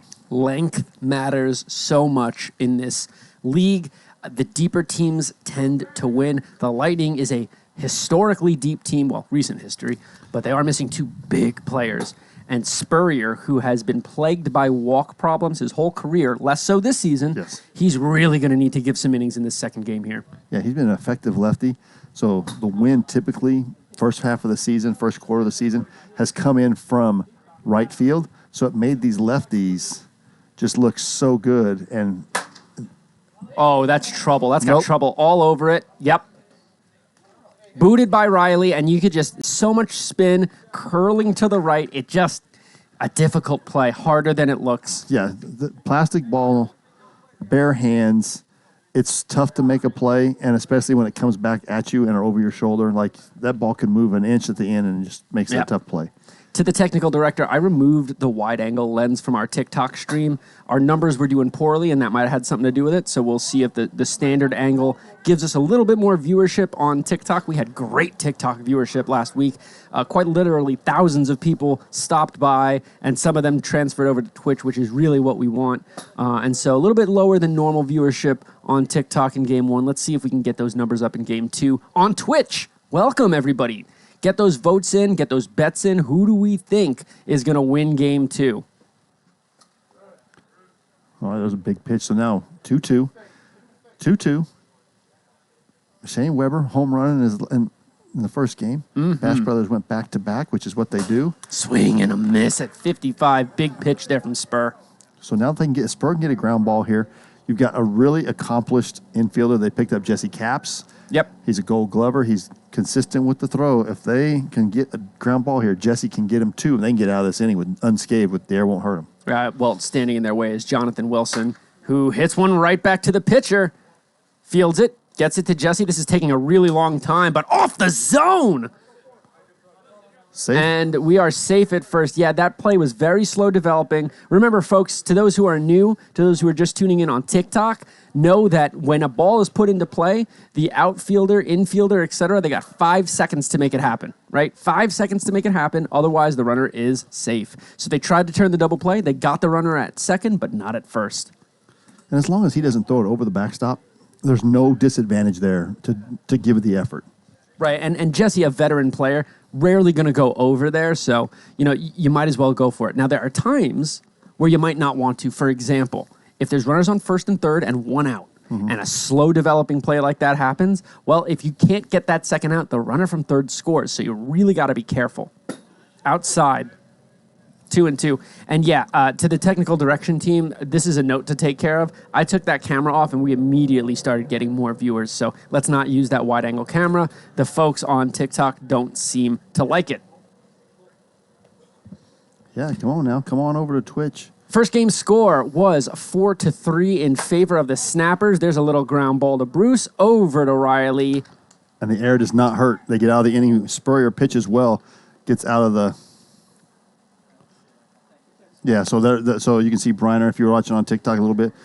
The rule is you got to be in touch with the rubber when you make a pitch. I don't think Spurrier does it on purpose, but he's a push-off guy. Yeah, let's talk a little bit about the onus or the nexus for that rule. There was a situation last year where we saw some guys, I'm not going to name any names because I don't think it's important to do that, but we saw some guys who were really pushing off the rubber. And remember, if this were a fast pitch league, it might be different. This is a 43.5-foot mound, and decreasing that space between your release point and the zone messes with the radar. So you're throwing 55 technically, but it looks like 59 because the distance is decreased. So we put this rule in saying that ostensibly the pitcher's foot must be in contact with the rubber when you release the ball. In reality, very rarely does that actually happen. The spirit of the rule is to prevent the push-off, and guys have been really good about adhering to it. And again, I don't think that was like he wasn't taking advantage of the speed there. No. And it wasn't nefarious. It wasn't an attempt to gain an advantage. He is a strider. So sure. If you're pitching, think about pitching from the stretch. If he's pitching from the stretch, then never is an issue. Oh, we got highlighted something. Well, we got something highlighted over there. Yeah, we get a lot of viewership fluctuation, especially on TikTok. But I did notice. I mean, I'm speaking to the technical director here. I stopped the stream after game one, and the number was quite low. So that number has since boosted. I think that the wide angle lens was not what the people wanted to see. It's anecdotal, but we're going to go with the standard view for game two. I'm not a TikTok guy. All I see is join. The whole screen is join. Yeah, join. Come on over. Say that 10 times fast. Yeah, to our folks on TikTok, you're really missing out because we have multiple camera angles on Twitch. We've got the chat. You can bet wiffle points on who you think is going to win. You get to vote in polls. In fact, we haven't done a poll yet. Maybe we should do some sort of poll beyond who do you think will win game two. What's a fun little poll we can do? In fact, chat, what's a question that you would like to see asked? Yeah, get your interesting polls in. What do we think? There we go. He's highlighting something. No, it wasn't nothing. So, forgot to mention Weber here starting game two. Interesting. Nasty. A little lobski poo to get Bruce looking. So interesting technique here by Briner, who I think is assuming that much like game one, he'll probably need to come in at some point in this game for relief, and then hopefully he'll have enough innings to pitch most of game three. Ground ball through the hands of Austin Topol for a base hit. So there's another one where maybe next year later, he would just knock that down. He had plenty of time. He was trying to catch it clean, and it went right through his hands. If he just knocks that down, GK or Weber rally to the ball, and they get that out there. I got a good question. Maybe if we could do a poll on this. We saw 3 home runs, right? No, we saw 4 home runs in game one. We saw 4 home runs in game one. Spurrier, Riley, Weber, and Briner. Yep. How many more home runs will we see in this series? That's what I'd like to know. Maybe we do less than 3, 3 to 6, more than 6. Yeah, I think more. I think 3 to 6 is probably safe, especially with the Bash brothers. Hallett and Spurrier also hitting, and Bruce hit one that could have been any other day. Most overrated player. That's a really good one. Most overrated player. Oh well, if you want to choose violence on a Saturday morning, I thought C-Run is not in the booth, guys, today, so we're not choosing violence right off the bat. Yeah, most overrated. I'm not going to name any names. Look, if the chat wants to name some names, we can put up a list, but I'm not going to start naming names. I like the guys in this league. I want them to like me. Yeah. Ground ball, fielded by Topol, flipped over to Briner. He'll just squeeze it, and that'll be the inning. Yeah, great inning. by Weber getting out after getting, that's the key for the snappers. We talked that before game one, getting back into the dugout and maintaining their momentum so that they don't get down early. We've still got our bets open. I believe if nobody scores by the end of the second, that's when they close. Am I right? I believe so. I think they kind of keep it open as long as they can. We don't have a lot of points on the game. Only about 85, 90,000 on the bet. Sometimes I'm waiting for somebody to make a big bet. Somebody usually drops in like 50K. Yeah, it's usually Cuba Dave. Or Tanic, yeah. Yeah. But yeah, game one was so even, I wouldn't feel confident making a big bet. And by the way, if you're listening on TikTok and you're like, bet? Who's betting on what? Come on over to Twitch. You'll find out exactly what it's all about.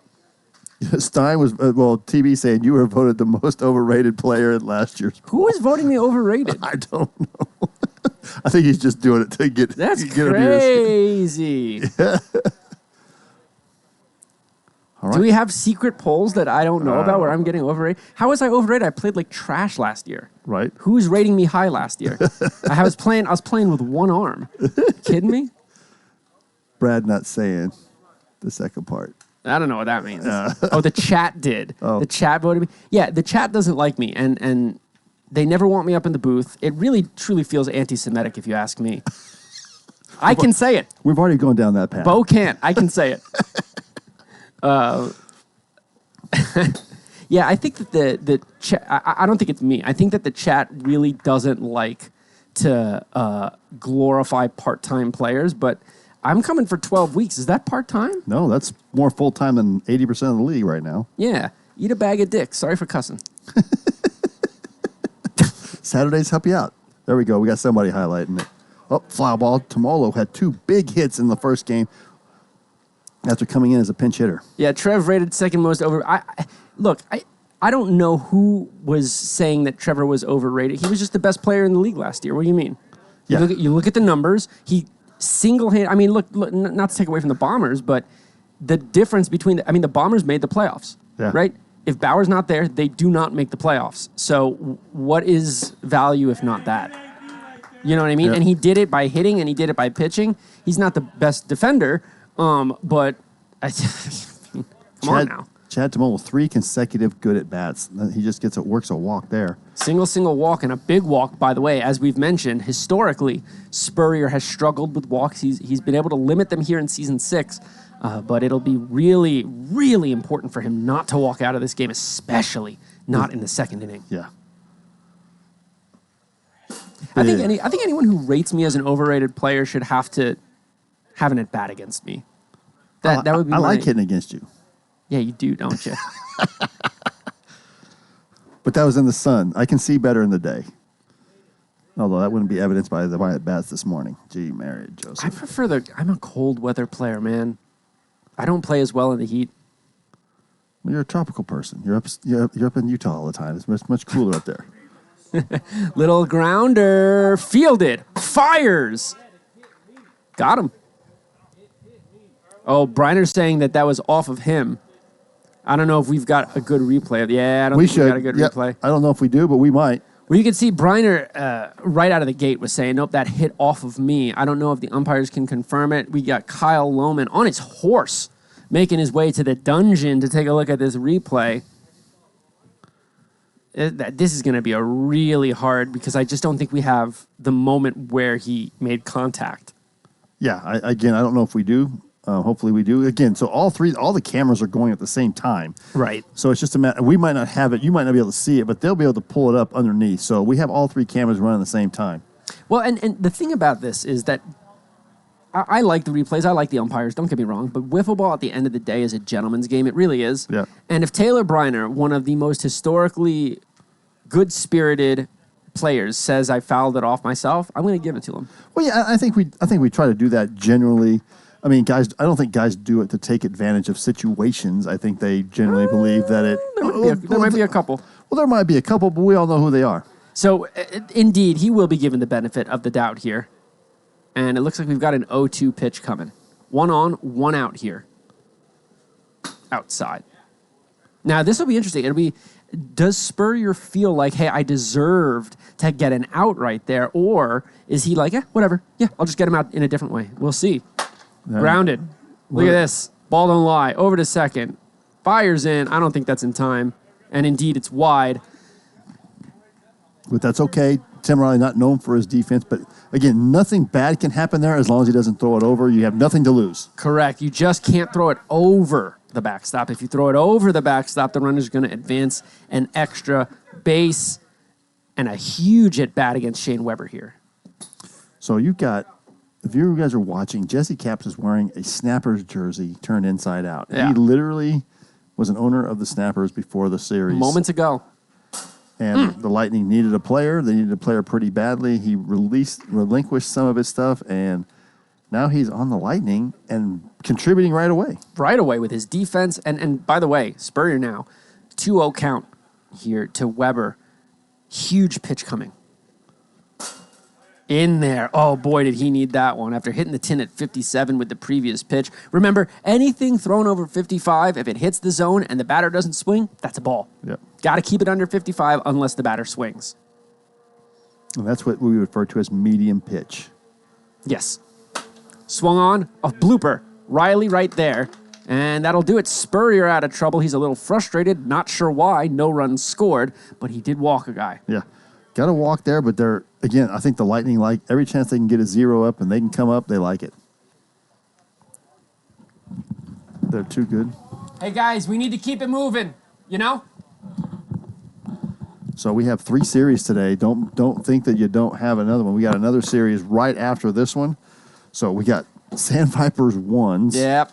That'll be my team there. And then the newest inclination, we have the Battle of the Bottom is what I call it. Pharaohs, the new look Pharaohs, owned by Gio Battistoni, and the Night Owls, the Battle of the Bottom. Yeah, look, in terms of word choice, I think it was wise to include the word power after the word bottom. I would just advise caution in the future. You know, some folks are going to see that and think it's an advertisement for something else. But yeah, first pitch popped up. Easy play for Austin Topol, 1 away. Yeah, and technically, usually you would see Briner take charge there, but Austin's such a good, sure-handed fielder. You got to have that good communication. If someone's got the ball, let them call for it. Welcome, our TikTok streamers. Glad to see those numbers getting up. We are almost surpassing our Twitch viewers. Our Twitch viewers are higher than our TikTok viewers, and for good reason. You want to tell them why, Brad? Well, we have multiple camera angles. We got production staff. We got graphics. You can interact in the chat. You're going to get to see our beautiful faces. It's just a better product all around. Multiple camera angles. Great play there. Well, we have 1, 2, 3, 4 extra camera angles. So we got our first time chat from a name that I'm going to butcher. KookMB3434.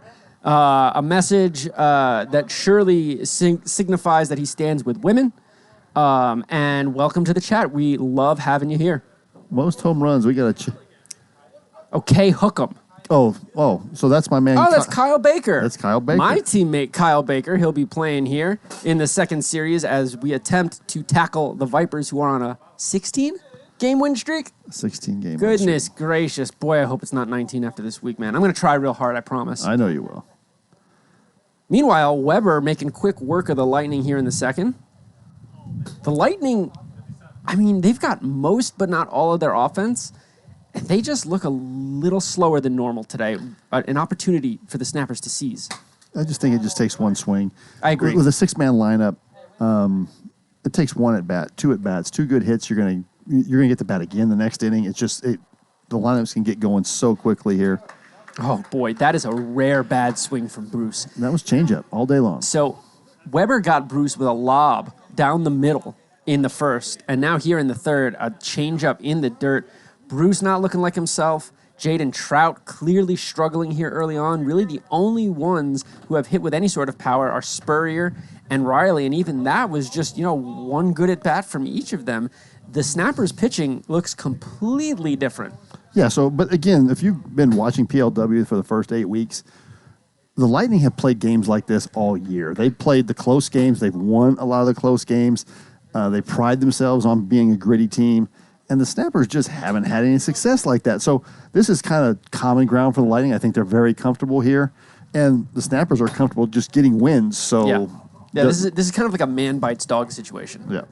Yeah, the opposite of what you might expect. You might have expected the Lightning to pull game one off.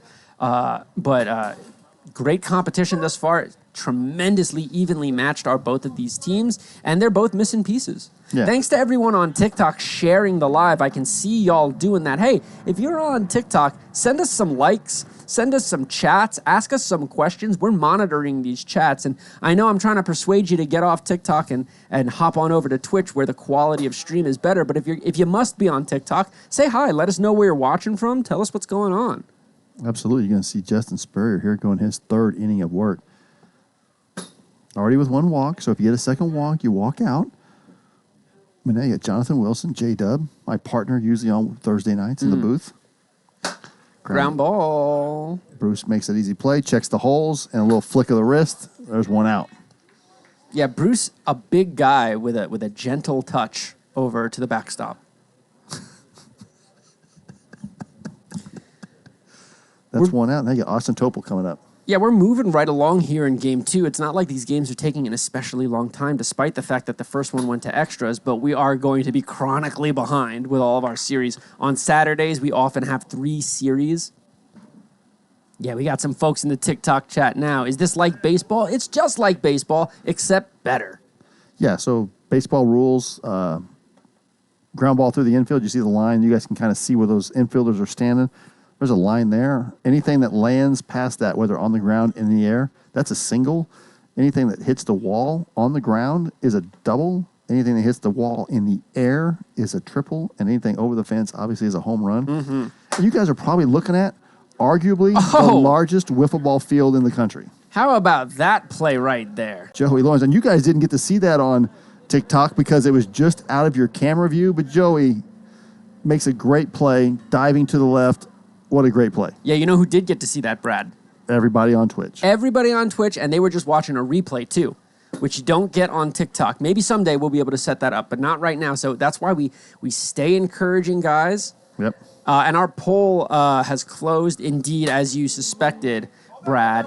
3 to 6 is the most common. They are predicting that there will be somewhere between 3 and 6 more home runs spread out across between these two teams over the next game and a half. Yeah, I think you're going to have some. It's just a matter of time. And you've also got chances for the pitching is going to be, again, not as deep for both teams. Thanks for the follows over there on TikTok. You're asking what the score is. It's currently 0-0 in the top of the third, but I got to say, you wouldn't have to ask that if you were watching on Twitch because we have the overlay that shows you the inning and the score and the count and how many outs there are and the team logos. So I really can't stress enough. Like, look, if you're just scrolling through and you want to watch 20 to 40 seconds of wiffle ball, that's fine. Yeah. But if you're on here for more than a minute, you might as well just go to Twitch because it's going to be such higher quality content. Yeah, and you drop something in there, you make some comments in the chat. How about Chad Tamalo now? Here's his last 4 at-bats. Sorry to interrupt. Single, game-winning single, and then 2 walks in this game to exit Spurrier from this game and force a difficult decision by manager Chad Phillips. Yeah, I don't think it's a tough decision here. I would not go Hallett right here with 2 outs. I wouldn't burn an entire inning. I would have Chad come in and pitch 1-to-1 batter. That's me. Or I would have Jesse Capps pitch to 1 batter and try and get the out and save an entire inning. It doesn't make it. This is not a critical point in the game. You're the home team. This is the right move. This is, in my opinion, this is the right move. How many innings do they play? So they play 3 6-inning games. So figure this is like a 2/3 baseball game. We play 3 6-inning series. We've got 6 guys. 6 guys on the field. It's kind of a 6-6-6 for us, and that's what we do. And we went from 5-5-5, right? So now we do that. We've changed it, and I think this is a better play. Again, this is about a 2/3 scale wiffle ball field to baseball. So it's really we're 2/3 the size of a baseball. Now you got Chad Phillips on the mound. Chad starter in game 1, gave him a good chance to win game 1, pitched well. I hear some folks asking on TikTok, what is Twitch? It's a streaming service. It's like YouTube or that's all I can think of, but it's called TWITCH, ripped into the gap, fired over to third. Oh, what a play. Boy, oh boy, let me tell you something. After last week's debacle where he Jose Canseco the ball over the wall, we are seeing tremendous improvement from the Lightning rookie here out there in left field. He has saved a couple of important moments there, but nevertheless, a hit for Kennedy, and that'll bring up Briner with 2 outs, which this is what Chad was trying to avoid. Yeah, that was what they were trying to avoid. But again, you just had Tim Riley kind of come out and go, hey, Chad, well, I mean, he knows who's up. There's no mystery here. This is the 3-time MVP of the league, and it was 3 in a row, seasons 1, 2, and 3. And I think one of those years, it wasn't even I don't think it was even close. Yeah, I mean, it was only close in year 1. It was either him or Tanek in year 1. And then him and Chen in year 3. But everything else has been all him. Yes. Yeah. Do indeed come to Twitch. That is the best thing. Yeah, Twitch is Amazon's streaming platform. And yes, we are still in Vegas. Just a new field, a new look, same league. Wow. So Taylor Briner gives a courtesy swing. Holy moly. That is, I would never do that. I would just take my walk. But on 3-0, he swings. That first strike is worth 2. So now we got a full count. He gets him. And he gets him. Oh, my goodness. Chad gets him looking. And Taylor, get a picture of that down there. Get a picture of him on the ground. Oh, wow. Oh, my goodness gracious. Taylor Briner falls to the floor. Gets him. Oh, what a pitch. Ay, ay, ay, ay, ay. Oh, my. I wish that you could see the reaction that we had up here in the booth. Weber is aghast. Briner has officially retired from the league after swinging at ball 4 in the dirt and taking a 46-mile-an-hour lob right down the dinkly doink dankle to end the inning and the threat. Goodness gracious. Wow. I mean, so the courage to throw that pitch after giving, I mean, he was going to give you, he wanted one more pitch. If you were going to walk him with 2-1, why take it? Why take it? Why take it? Oh boy, we're going to have to hear from him on that one. Yeah. Pitch of the year, you got that right. Somebody clip it, pin it, never let it die. That is Chad Sparkles Phillips striking out arguably the greatest player in PLW history, looking. And the best part is I'm going to get to live that again on Thursday night. We're going to play that again on Thursday night. We're going to have to watch that several times. Holy moly.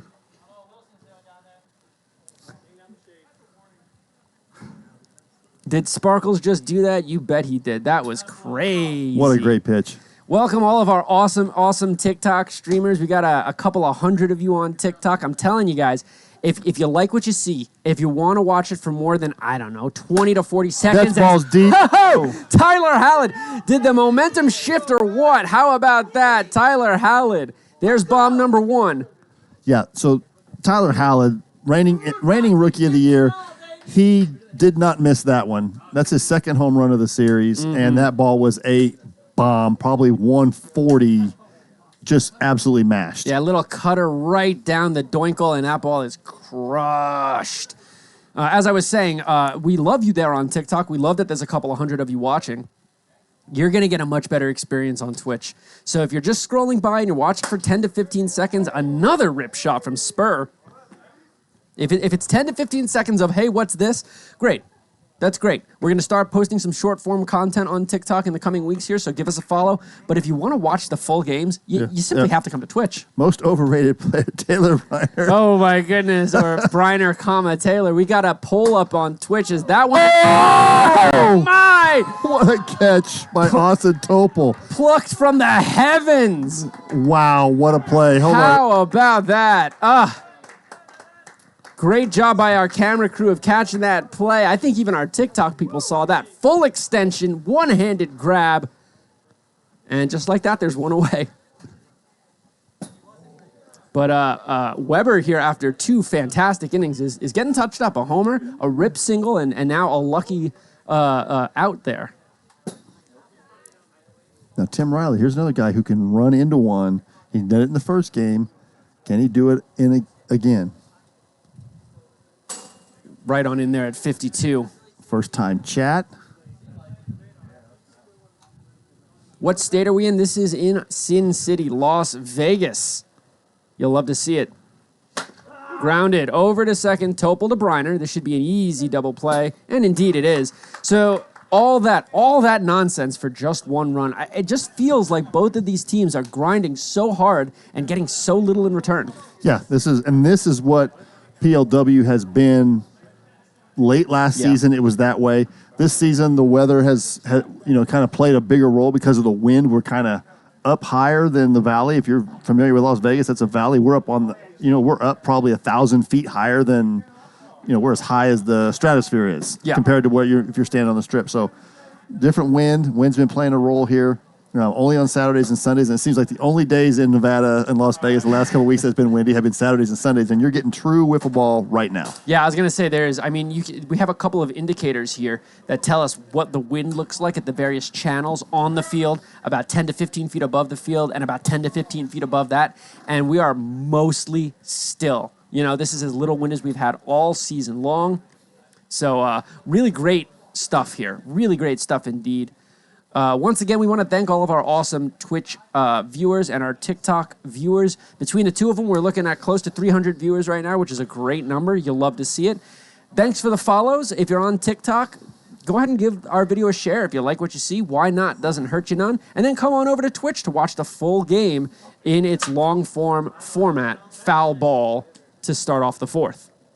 Yeah, so how many people do we have in the chat so far that do not have a subscription? If you don't have that little PLW badge, that means you're going to get suckered in with ads. And those are no bueno at all. Well, and don't forget, we're not asking you for money here. If you got Amazon, if you got Amazon Prime, you get your free subscription. So, yeah, this is going to be the weather that you're going to have. It's great. We got Casey Taravella in the shot, chat. that one. Unfortunately, unfieldable, and Weber goes yaya for the second time this series. That's two home runs thus far, and we have a tie game. I'm pretty good at this guessing, guys. I consider myself a PLW aficionado, so yeah, there's another one. Oh, we got everybody's in the chat, so we got a lot of PLW guys in the chat. You can sound off. These are guys you're going to get to watch every weekend. Casey Taravella, Sasai Alacombe, manager of the Vaders, who just made one of the biggest trades in PLW history. Catch that Thursday show. You can watch that on Twitch to get the recap. You can catch that show. Alex Holligan. I was going to say Holligan's in there. Yep. Chatting it up. And then we had some first-timers. Johnny Castaneda. I always want to say Castellanos. But it's Castaneda. And then we had Kyle Baker with his first chat in here. Oh, apparently the Vaders have claimed Johnny off the waivers. So, he would be a violent addition to that Vaders team, which is already so good. Wow. They claimed him. Wow. That's a big claim. Oh, okay, we have a great question on TikTok. Why did throwing home institute the double play? Do you want to explain that, or do you want me to? So, the first home plate, the backstop acts as our first baseman. So we have 5 seconds to make any play in the infield, whether you throw it home or to a base. In this case, you had runners on first and second, ground ball to the infield. Throw it to second, you have 5 seconds to get that play into, and a great play by Tim Riley. Wow. Excellent defense by both teams in this series. Yeah, and then so he had 5 seconds to make that play. He hit his backstop in under 5 seconds. That's a double play. That's how we turn our double plays here. Yeah, so again, because we don't have base running, that backstop/strike zone acts as the first baseman. And so that's why you see guys always throwing it home or on a double play, flipping to second and throwing it home. The only exception there is you are allowed to tag third and or second base. And so you can flip to third and then flip to second and get a double play that way. Again, it's all about time here. The runners really are just placeholders. We got a quick 2 outs on some really outstanding defense is happening right now.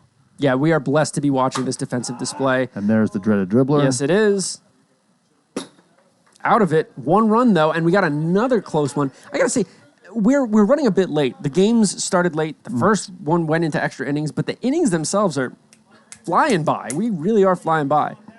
There's no base running. You're right. There's no base running. Now, some wiffle ball leagues do base running. For example, the AWAA, they do base running. MLW, they do base running. We don't do base running here for a few different reasons. One of which being the fact that we're a bunch of grown-ups playing a kid's game. We don't want guys to crash into each other. We don't want guys to get hurt. It's also a little bit cleaner You know what I mean? There's less judgment calls. There's less, bang plays. Did it get past the line? Great, then it's a single. Did it hit Yes. the wall? Great, then it's a double. And we use base runners as chess pieces. Yes. The only base running you'll have in this league is a tag up from third. We That's do have a true. true sacrifice fly. Same kind of thing. It has to hit the backstop or the pitcher's strike zone before the runner crosses the plate. And we've had some really dramatic plays this season already with that new rule that we incorporated. Well, we had it in season 4. We got rid of it in season 5. We brought it back. The sacrifice fly has played a really key role this season. Yeah, I'm glad to see it back here in season 6. And of course, I was involved in one of the most legendary tag up plays in the history of PLW and not in a flattering way. Spiked himself. Ground ball. Topol knocks it down. Plenty of time. Oh, and he spiked it, and that is a thing that just can't happen.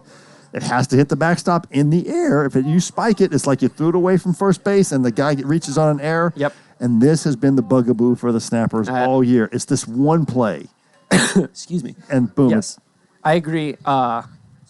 And Sai kind of eating his words there as he referred to Topol as a ROY Gold Glover. Gold Glovers don't do that.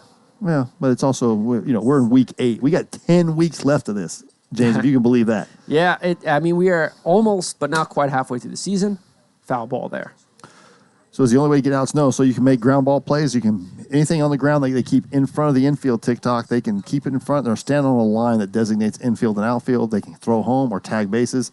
Just like baseball. It's basically the same way, just the only things you can't do, we don't have a first baseman, so the backstop asks our first baseman. If you spike it, you hit it in the ground before it hits the backstop in the air, it's an error.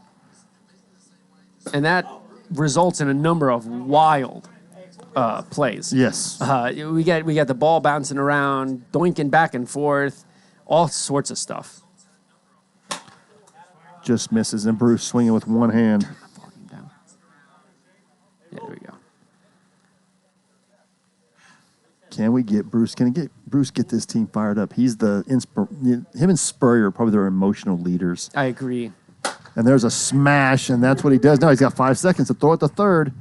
Great play. Oh, what a throw there. Wow.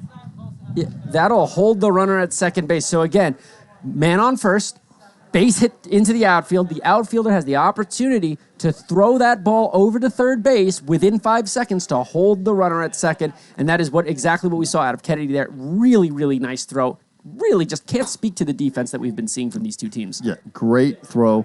That would have been a strike. Can he pitch from the outfield? Because that was on a rope right to GK. Yeah, that was a tremendous play right there by the defense, and we'll see if it factors in. 2 on, no one out here. Uh-oh. That's deep, and I don't think it's playable, and Hallett at it again. Yeah, I don't think it mattered if the runner was on third. That is Tyler Hallett's second home run of the game. Yeah, he's the reigning rookie of the year, and one of the nicer guys out here, but also a very dominant player. And that base hit from Bruce, didn't matter if they saved the run. That ball was out of every wiffle ball park here in the United States. Yeah, I don't think there's a single field in the country other than Mini Fenway because it wasn't high enough. Yeah. But it's out of every other park. And you know who Hallett reminds me of? He really reminds me of Aaron Judge, both in terms of size, stature, and also just demeanor. Yeah. Just a really nice guy. He gets excited, don't get me wrong, Yes. but you're never going to see him smack talking. You're never going to see him saying a bad thing about another guy. He's just here to play and succeed, and he does it really, really well. Yeah, really well. And again, there's the charge, and that's kind of been the bugaboo for Shane Weber. He seems to, unfortunately, to be tagged with these big innings. Yeah, well, I mean, Weber, up until the emergence of Briner halfway through season 1, he was the ace on the Snappers. And, I just think that he maybe hasn't evolved his pitching game enough to keep up with, the increasing skill level of these batters.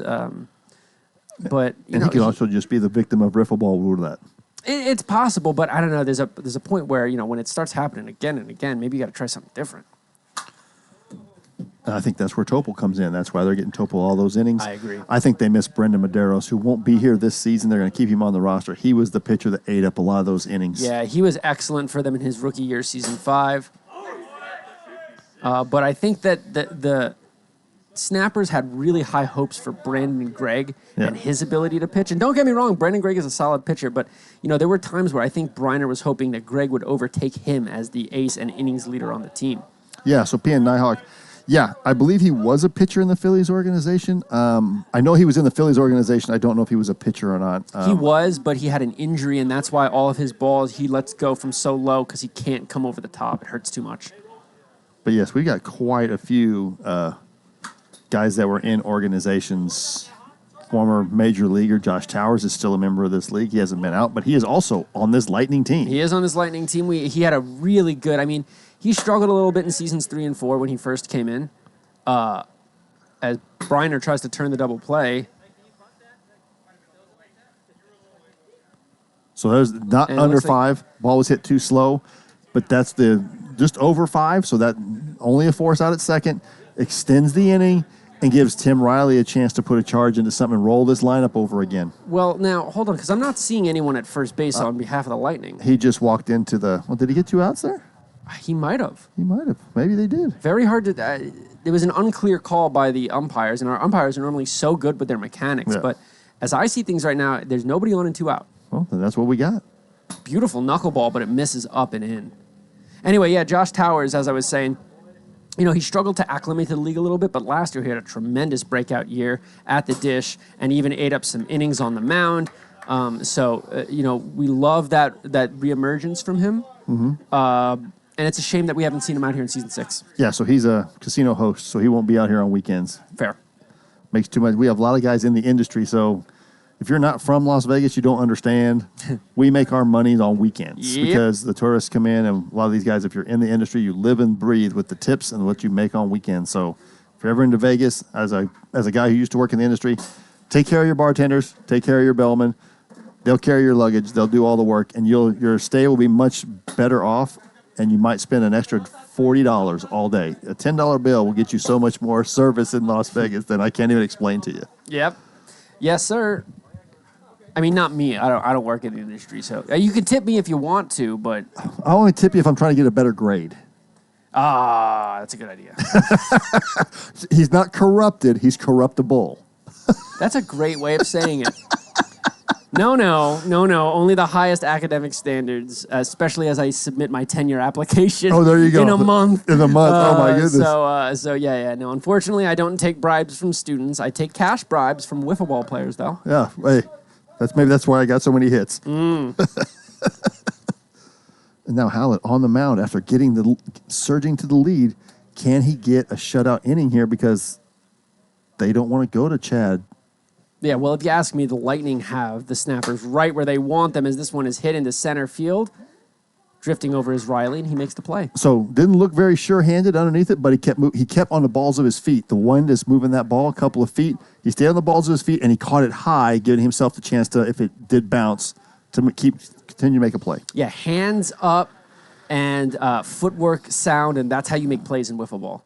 Nighthawk, how many guys here make their living at the poker table? I would say there's at least, at their biggest point, a dozen guys are professional poker players at some point. This was really, literally a poker players league. That's, COVID happened. Yeah. Couldn't play, and that's what we got the league started, and it was basically poker players.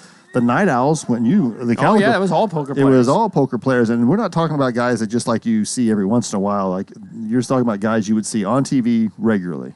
Yeah, true professionals. I mean, we're talking about bracelet winners, Yeah. 4-3, Cody Reynolds. That was the score of the first game in extras. Four. Real easy inning there for Tyler Hallett.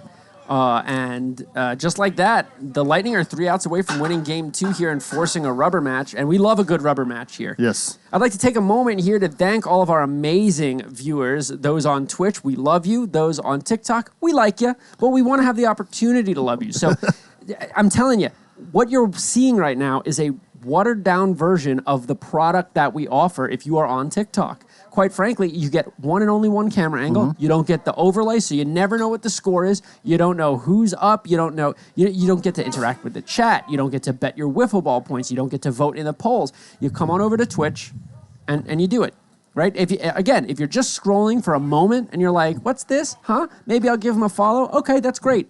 We'll be posting short-form content on TikTok in the coming weeks. But if you want to watch these games, if you're just chilling watching these games, you gotta come to Twitch. You get so much more bang for your buck here. Yeah, it is.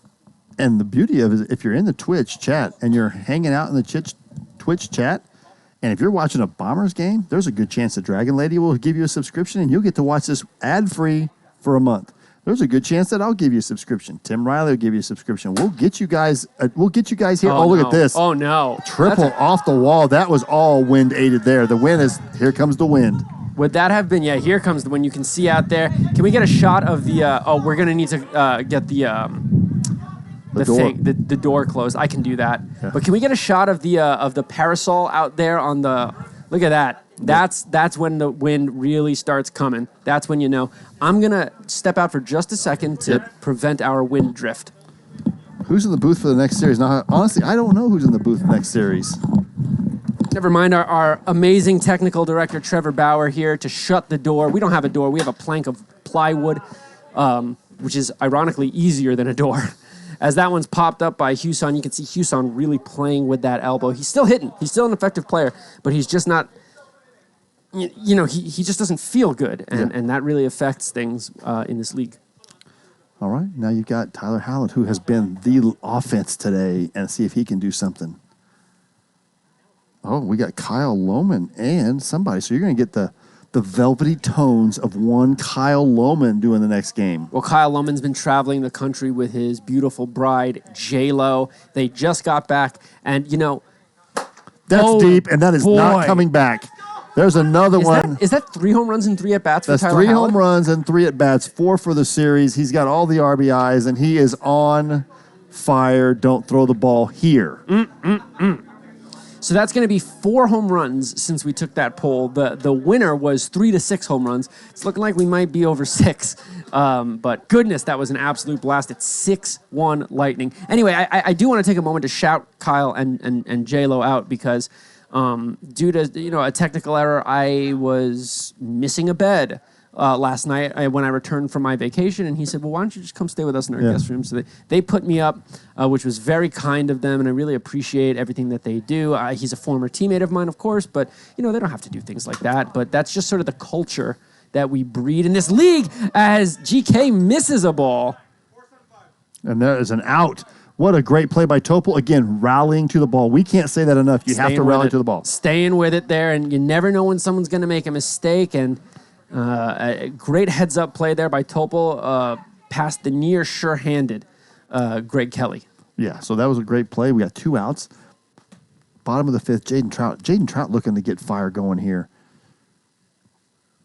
Yeah, I see in the chat it's been noted that Tyler Hallett has frosted his tips. He said that one of his teams made some sort of tournament, and as a result, they all got their tips frosted. If I were him, I think I might just frost my tips forever. After hitting that many home runs in a row, I think I'm just going to keep that hairstyle and see where that takes me. Yeah. There you go. 5A state champions for Tyler Hallett's team. Yeah, he's one of the coaches at Palo Verde Panthers, and they won the 5A state championship this week. So wonderful. Good for him. Kind of a bet coaches make as a guy who's coached basketball in the state. Hey, if we get to state, I'll shave my head or, whatever. Yep. We didn't make it to state, but I already had my head shaved. But yeah, we got that for sure. Who ripped the gash in the batter's box? Nobody. It's just that there's been so many at-bats that it breaks open. We actually had that happen on our original field with the pitching rubber. Yes. It ripped open. So, once every 2 or 3 seasons, we make a change. But right now, it's not bothering anyone. No. What'll happen is eventually it'll get too big and we'll have to make a change. But until then, we're okay. I say you flip it, make the lefties suffer. I like the sound of that. Anyway, Weber out of that, but not before 2 more runs off the bat of Tyler Hallett, who has completely taken this game over. And look who we got coming to the mound, Brad. So this is another managerial move I like. Chad Phillips going to the mound to save innings. He has to eat innings this week. Yep. And this is a chance where bottom of the order against the Snappers, he feels like he has an advantage. If he can avoid the walkout, because if Tyler had walked out, they would have to go to Chad anyway. They're trying to save an inning here, especially with that big inning. Smart play by the Lightning here. I agree. And don't forget, one wrinkle in this league is that in all 3, right, because we play 3-game series, you have to have someone different start each of the 3 games. Yes. Chad started game 1. Spurrier started game 2, so it'll be Hallett starting game 3. You want to save his innings as long as possible, and then the hope is that I think Hallett will probably be under. I don't think he's got 6 innings remaining, but it's probably 4 or 5, and so then maybe Spurrier comes in and just throws a couple of innings to get him out of it. So good managing here by Chad, which is something that I say through gritted teeth. You and me both, but he's made some good choices this season where before they might have won in spite of his choices, but this year he's made a lot of good managerial decisions. Yeah, well, I think Chad gets a little bit of flack here from time to time. He knows the game well. It's just that sometimes he gets a little too excited. Yeah. And he makes choices out of excitement, which, you want a passionate player, but this year he seems a lot more level-headed. Also, did he dye his beard? Because it looks fantastic. Well, but he's fighting Father Time with both hands. Aren't we all? Well, I accepted the fact that Father Time is winning. So look, I don't have any problem with dyeing the old beard or the hair or anything like that. Fun little fact about me: I have had cosmetic surgery. Did you know that? No, I did not. You want to guess what it was? No. Okay, fair. Nose job. No. But you think I would choose this nose? Easy now. Easy now. No, I actually had it's known Calf implants. Do you think I would choose these calves? We could just do this with every part of my body if you want to. No. Except for one. Oh, thank you. And there's a fly ball, but Jesse's there, claps his hands. Oh, the Tom Gannon He clap. does. He is the Tom Gannon copycat. Wow. Most sincere form of flattery. Copy. Sure, why not? But the surgery that I have, should we do a poll? Oh gosh. Should we do a poll? Trevor, knock twice if we should do a poll on what cosmetic surgery I've had.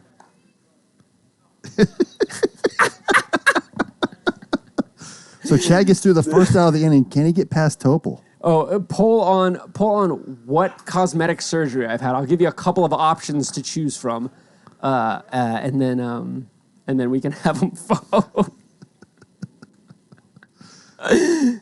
Oh, tried to hit the big slider inside, just missed. Yeah, Alonso Valencia with the BBL drizzy. You think I'd choose this butt? I might. I got a cute little tushy. Anyway, Chad on the mound, 1 out, 2-2 pitch, not even close, full count. Well, we got the chat bumping. There you go. About what cosmetic surgeries I have or haven't had. And let me tell you something. If you're on TikTok, you are missing out on some ridiculously silly entries here. Oh, boy.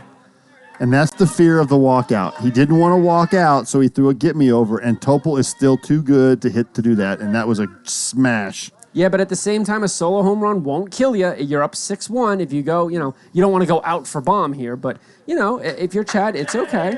Yeah. I don't think there's anything wrong with that. Again, it's better. You got 1 out. If you can get Tomolo out and have nobody on base, you can get through the heart of the order with still a lead. That one's lifted into center field, backing up. Oof. Joey is living off that wall. He's got to be made of rubber or he's in his 20s. Yeah, I mean, both the Venn diagram of those two things is a circle. But a nice play. Again, I can't speak to how well Joey has recomposed himself after that dreadful play last week. Yeah. Really nice to see him feeling confident out there. By the way, to the people who are asking about my cosmetic surgery, one person has got it right. Oh, it's the belly button. Sports hernia. No, my belly button's great. Oh, okay. That's not it, but someone did get it right. Pitch from Chad. Oh, foul. A little but out front. Just a little bit out in front there. I know how I'm going to get TB after he took that looking. No Taylor Briner party of 1. The waiter will seat you now. Big pitch Yeah, that's here. real nice. Big pitch here. Big pitch. Thanks, everyone, for joining on TikTok. We are steadily climbing up higher into the hundreds in terms of view count, split between Twitch and TikTok. Again, if you've been on TikTok for 30, 40 seconds even, you're doing yourself a disservice. You really got to get over to Twitch, as that one is a cheeky little grounder over to Jesse Caps, inning over. But you got to get over to Twitch because we've got multiple camera angles, instant replay. We've got the polls. You can bet the Wiffle points. You get so much more on Twitch. There's no reason not to. Now, if you're just scrolling, I get it. But if you're watching this on TikTok, You're going to get such a better audio and visual experience if you just hop on over to Twitch, give us a follow, and then you can subscribe for free with your Amazon Prime account to eliminate those stupid commercials. Yep, and that was basically, so Sparkles got the last out, Chad got the last out, Lightning secure game 2. We're going to have a rubber match. We'll see you back in 3 minutes. Yes, sir.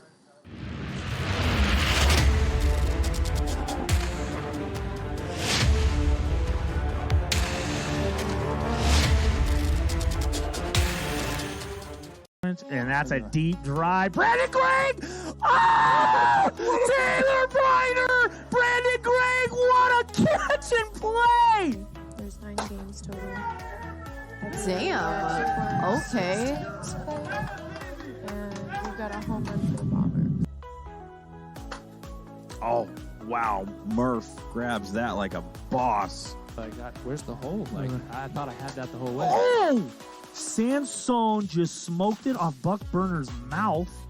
Looking really good as Gio unloads on that. And we were saying that the winds are kind of, slightly going out there.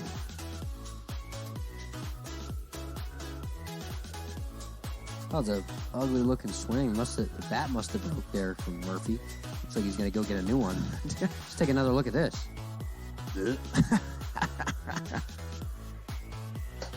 Oh, man, that might be the furthest PLW home run at this field.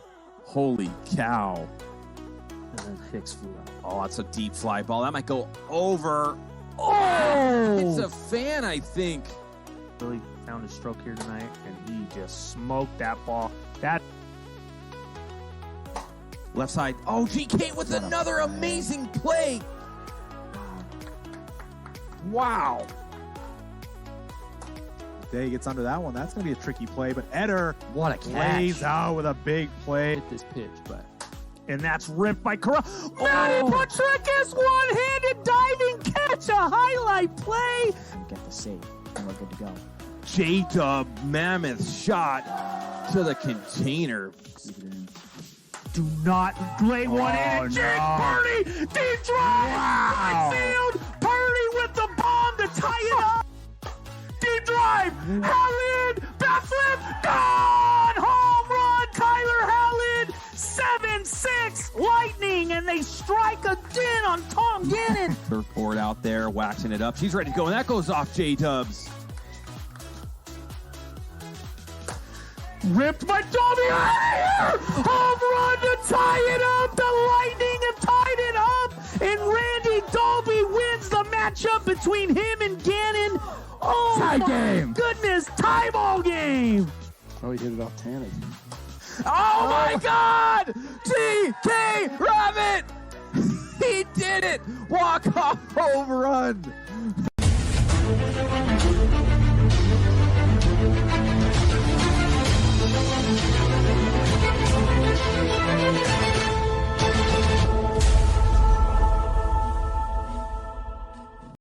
Welcome back, PLW Nation. I am James Shoelace Stein, hanging out here in the booth, joined, of course, by Brad Ogden. He's in the little boys' room right now, but he'll be back momentarily. We are coming to you for Game 3 of Lightning Snappers, and it has been a doozy thus far. Game 1 was an absolute thriller. We saw it go to extra innings. The Snappers barely hung on off of a Chad Tamalo hit. And then, of course, in Game 2, it was all Lightning. A little bit of action from the Snappers early on, but the Lightning easily handled them, specifically off the bat of the man who is pitching Game 3, Tyler Hallett. He had 3 home runs in Game 2, and he will start Game 3 in an effort to lead this team toward a series win. On the other hand, of course, we're going to have Taylor Briner starting Game 3, and he's the 3-time MVP. He's ready to go. If you are just joining us, don't forget we have 2 more series after this. It'll be my ones versus the league-leading Sand Vipers, and then later we have the Battle of the Bottoms in the Pharaohs and the Night Owls. Looking forward to it, but for now, we got a 3rd game to play here. I'll be with you through the first half of the game, and then I got to go get ready for my series. Brad will surely be back by then, unless he's got prostate issues, which I don't think he does. He seems like a healthy gentleman. So I think we'll be just fine. Anyway, we are ready to get going here in Game 3. Hallett on the mound, Briner at the plate. We will see what we've got. Big shout out to Sasai for being on TikTok, begging, pleading with you all to come on over to Twitch where the experience is just so much better. If you're listening on TikTok right now, we have so much more to offer you than just this view and just the sound of my voice. We've got multiple camera angles, instant replay. We've got layovers. We've got polls that people will be voting on, which, by the way, are my Twitch people. Who's going to win Game 3? Place your bets. And that's right, TikTok, we have bets. You can bet with Wiffleball points, fake cookies, but you can trade them in for things like signed balls and jerseys and stuff. And at the end of the day, it's just a much better experience. Taylor Briner strikes out, and we are underway. Welcome back, Brad. How was it? It was a short trip. When you're in your 50s, you gotta hit the head a little more than normal. I don't know what that means. I'm going to pretend like you didn't say it. Let's move on. Go to the restroom, hit the head. In the military, we call it the head. Little ground ball right back to Hallett. He'll pick it up and fire in. 2 real quick outs, and that'll bring up J-Dub Jonathan Wilson. Or should I say Justin Wilson? Nah, it's definitely J-Dub. He's hit the ball hard today. Yeah, you're right. So, this is a nice proper rubber game here. It really could go either way. A lot of money coming in on the Lightning, but you never want to count Taylor Briner out. I don't, because he's going to start game 3, or Wilson maybe.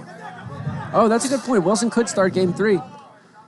That ball will hit off of Topol's foot. It did roll foul, but it hit off his foot first. So it'll simply be a 1-2 count here. Yep. PA Nighthawk, you got that on the... Hit that nail on the head. Low at 61. Austin Topol with a home run already today. Yeah, a real nice one, too. Oh, a little screwball there, I think. Yeah. Missing in the dirt. Now a full count earlier. Last thing you want to do if you're Hallett is walk with a short-staffed rotation. He gets out of it, though. And I was wrong. It was Topol batting third. Looks like they made a lineup change. Topol been swinging the bat quite well. Yeah, been swinging the bat well, playing well. Again, this has been a truly great PLW series. If it's your first day, tuning in, this is what you can expect production-wise. We'll give a shout-out to the stream team. We got our man, Trevor Bauer. Not Trevor Bauer, but our Trevor Bauer, reigning MVP. Ryan Leonis is on the Skycam, former legend. You and myself up here. And then we got Kyle Lohman as one umpire and Jason Buffington as the other umpire. And I think we're going to get a big trade guy happened. Logan Christie's going to be taking over here shortly. Do we want to take a minute to talk about that trade? Yeah, I mean, we can. There's a hype all week about a trade that would change the directions of 2 franchises. Yes. They saved it until Thursday night. We have a Thursday night show, a kind of recap. And they said, hey, this is the trade. And maybe Trevor has that down there, and we can pop that up. So this is the trade. And you can see it there on the screen. Yeah, it's a big one. Logan Christie, former owner, sells the team, and Josh Bosnos, rookie. 2 from the Pharaohs to the Vaders.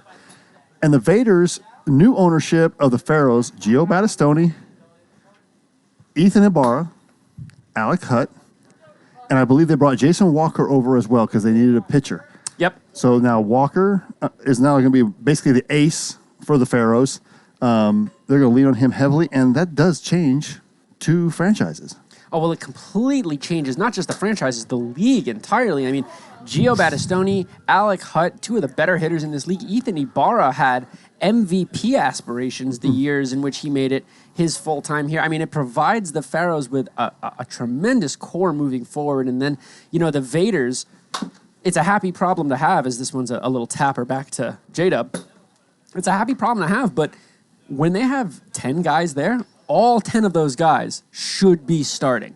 And so what they did is they said, okay, well, we'll let a guy like Gio pave his own way, own his own team, and now we release some of the pressure. It's not as awkward. We lose some guys, but we get Logan Christie, who was the finals MVP last year and originally a Vader, and it completely reworks the Pharaohs, who were struggling tremendously. Yeah, and the key for them is Ibarra was not going to be playoff eligible because he does live in Texas, Right. but he is scheduled to move back. He moves back 2 weeks before the Challenger tournament. Right. So they're not worried about any PCL teams or any Challengers teams because they're Right. going to have enough pitching to do that. and with Battistoni from the left side, Hutt from the right side, and Ethan Ibarra in the middle, they've got a lineup with Alonso Valencia still there, Parker Trask is still there. Yep. Kobe Willis is still there. They are still a good nucleus. They still got Boxa. They still got Riley Baxa. And Seth Barden, like a guy who's Rookie of the Year caliber. Definitely changes both teams. Now you have a four-headed monster now for the Baders as a pitching staff. Yeah, I think as this one's grounded gently over to Topol, makes an easy play 2 away. I think what happened is that the Pharaohs dominated PCL so stupendously that they just thought that they were going to waltz right through PLW. And they're, we're going to be just like the Vaders, who came in Season 3, made the playoffs, and then Season 4 won the championship on one of the greatest single-season performances by any team. And they got here, and they just immediately started losing, and then it got worse, and they had attendance issues, and the rookie syndrome really set in, and it I just don't think they expected this, and so they said, okay, if we want to succeed as a franchise, we're going to have to move some guys, and we're also going to, if we want to succeed as players, we're going to have to be able to lean on veteran guys and not just find our own way. It's a little bit harder than PCL. And then 2 other moves that were also made this week. The Pharaohs added Barry Hutter. Yes. A 270 career hitter. You are very familiar with him. 270 career hitter. That's really good in PLW. And Austin Bird Bull, a guy who, Journeyman. Definition of a journeyman. He's a journeyman, but he can pitch a little. He can hit a little. And when he shows up and he's engaged, he can be a guy that can carry a team for a game. Yes. So what a great trade. I think it's going to make it harder for PCL teams to get in. Yes. That's my opinion. Oh, yeah. League just got deeper and better as J-Dub gets out of the first, gets through that vaunted top of the Lightning lineup, and they get 1, 2, 3, and now here come the Snappers in the top of the second. Yeah, great inning there. J-Dub needed to have a good pitching inning. J-Dub in Season 4 emerged as a potential number 2 for this team, and then last year he regressed horrifically. This year, it's been a little bit more of the same, but you can see he's starting to find himself, starting to get his pace, and he wants to be a part of this rotation. If you get Season 4 Jonathan Wilson on the mound, you get a top 5 ERA. The guy, I think he won 9 games. Yep. Played solid the whole year and was effective from beginning to end of the year. And he even says that the wind kind of hurt his pitching because he is a east to west pitcher. He's not a north to south pitcher. Yep. And he needs a screwball. He's been working on it. I know he's been working on something that breaks a different way or something that drops. Yeah, and in all fairness, you got to work with the wind as a pitcher. Don't fight against the wind. It's never going to work if you try to fight the wind. You have to work with the wind. To all my Avatar friends out there, I often say wiffle ballers are the original airbenders. So you got to work with the wind. I see someone on TikTok asking what the score is. It's 0-0 here in the top of the second inning of Game 3. Now, not to be hard on you, TikTok, but you wouldn't have to ask that question if you were on Twitch.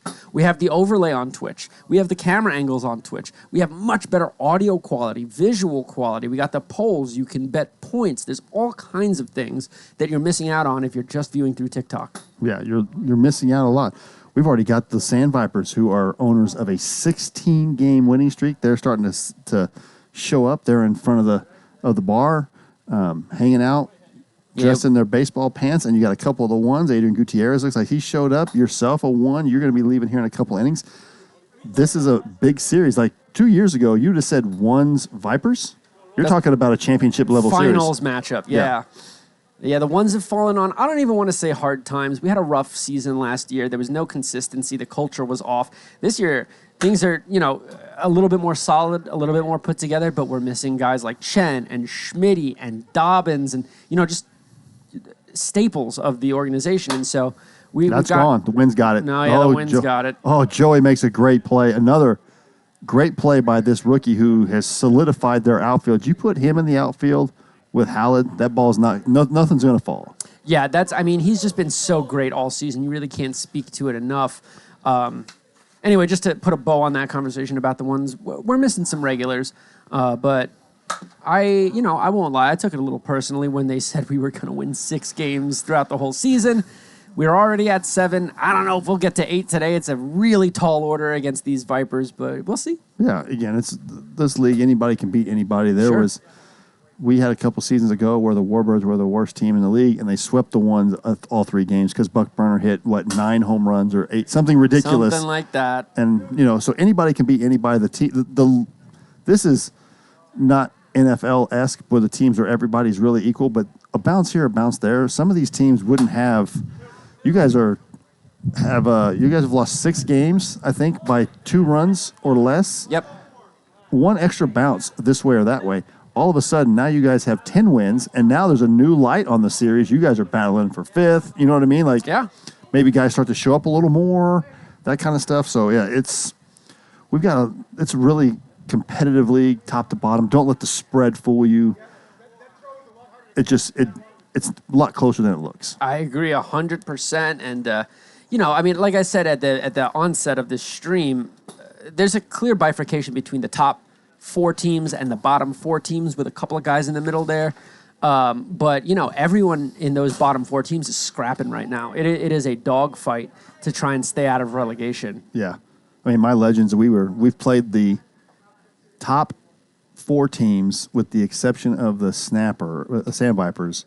We have won at least 1 game in every series. Yep. And we've taken 2 from the Cajuns. But against the bottom of the table, we've been beat by the ones too. I mean, so anybody can beat anybody. Yeah, and I mean the ones we were last week against the Snappers, and when we played you guys, we were 1 bad inning away from sweeping both of those series. So it happens. All right, so Hallett has walked out. They're going to put him at short. I think that's a good move. Spurrier is typically the shortstop, so this is where they miss Purdy. This is where because Purdy can play short, and that allows Hallett to play center.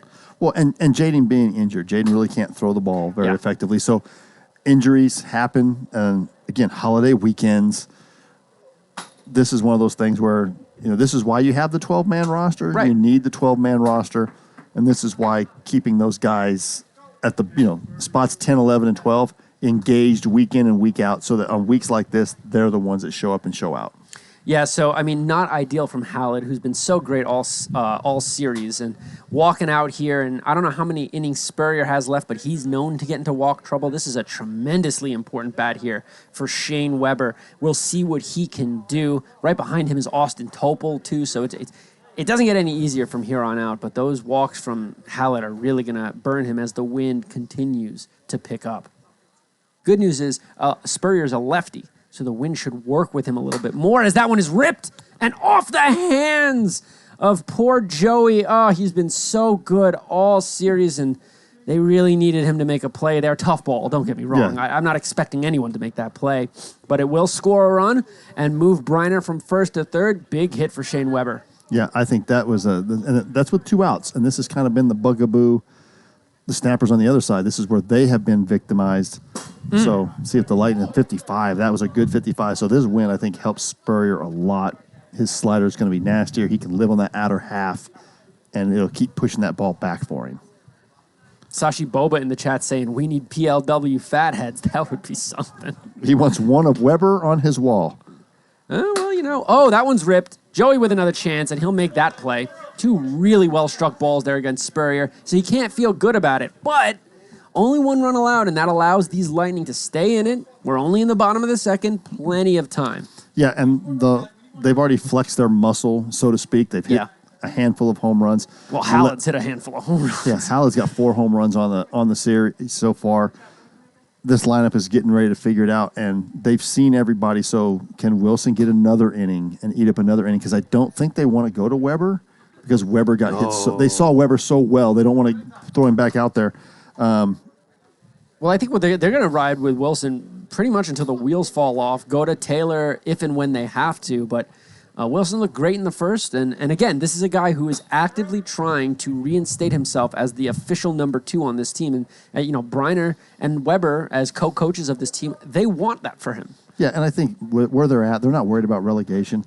No, this is about getting right. Yes, and it's about getting ready for the free agency that comes after season 6. Yeah, and this was a point of the season where the first win streak was started. The Legends, we were 8-16. Yeah. And we went on a 14-game win streak. All of a sudden, this is a type of team that can get on a roll, the right kind of schedule, right? We do a flip-flop, so we're in week 8. Uh-oh. Smash Foul. foul ball. So we play everybody Trout. twice. Yeah, we play everybody twice, but we don't. You play everybody once in the first half, boom, stop, and then you flip and you play the exact same schedule in reverse order. Right.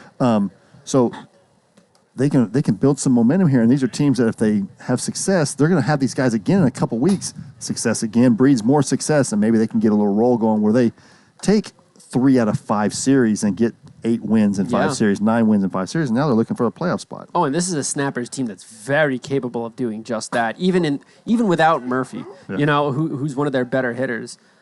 So yeah, those are really good points you bring up there as it pertains to like just the overall trajectory of the Snappers season. Yeah. It's a very battle-tested team, but unfortunately, J-Dub will walk Trout there for his first of the game. Remember, if you walk 2, you are done skis, and because this is game 3, you are done for the day. Yeah, and that's one of the things, too. Wilson he didn't pitch in any of the first 2 games, so we're going on 2 hours since he's thrown a ball other than warm-up, so it's tough for anyone. Well, start-stop is a really important skill to learn as a wiffle ball player. I know a lot of softball guys have the ability to start-stop, but it's different when you're pitching. You know what I mean? Hitting start-stop, you get a little sore and you get a little stiff. When it's pitching, you really got to have a proper, routine or understanding of how to make yourself better. Well, that too, and the wind conditions have changed completely in 2 hours. Oh, we had no wind, and now we have a pretty substantial wind blowing out to left. Yeah, we do. Oh, just inside there, full count, and now J-Dub in the danger zone here in the second inning. Already 1 walk this inning. Oh, that one's going to be spin fair. Over to Weber. He fires it in. That's nowhere near in time. Yep, nope, not near in time, but they get the out at second, and they get another chance at the bottom of this order to get somebody out. Yeah, good play there by GK Rabbit. Important pitch there for J-Dub. He didn't go for the lollipop. He threw a real pitch, and he got a real out from it, so he's got to feel good about that. Just outside. And I think for here, the question for J-Dub is how many more outs can I make before I walk a guy? And then we have to go to Briner. I think a double play here. If he can get through this inning, I think Briner has enough innings to finish. I believe he might only have 4 left, so they got to get through this inning. Ideally, because I don't think they want to go back to Weber. They can always go back to Topol, though. Yeah, exactly. Yeah, Topol was impressive in that first game. Did enough to get his team a win, and a big strikeout there for J-Dub, and that'll bring up the top of the lineup. Yeah, so this is another big one. Got the easy force out at second. You don't have to do anything. You just have to get Bruce to put the ball in play on the ground. Yes. Yeah, and easier said than done, especially because when he does put it on the ground, it's usually 103-mile-an-hour exit velo, but I digress.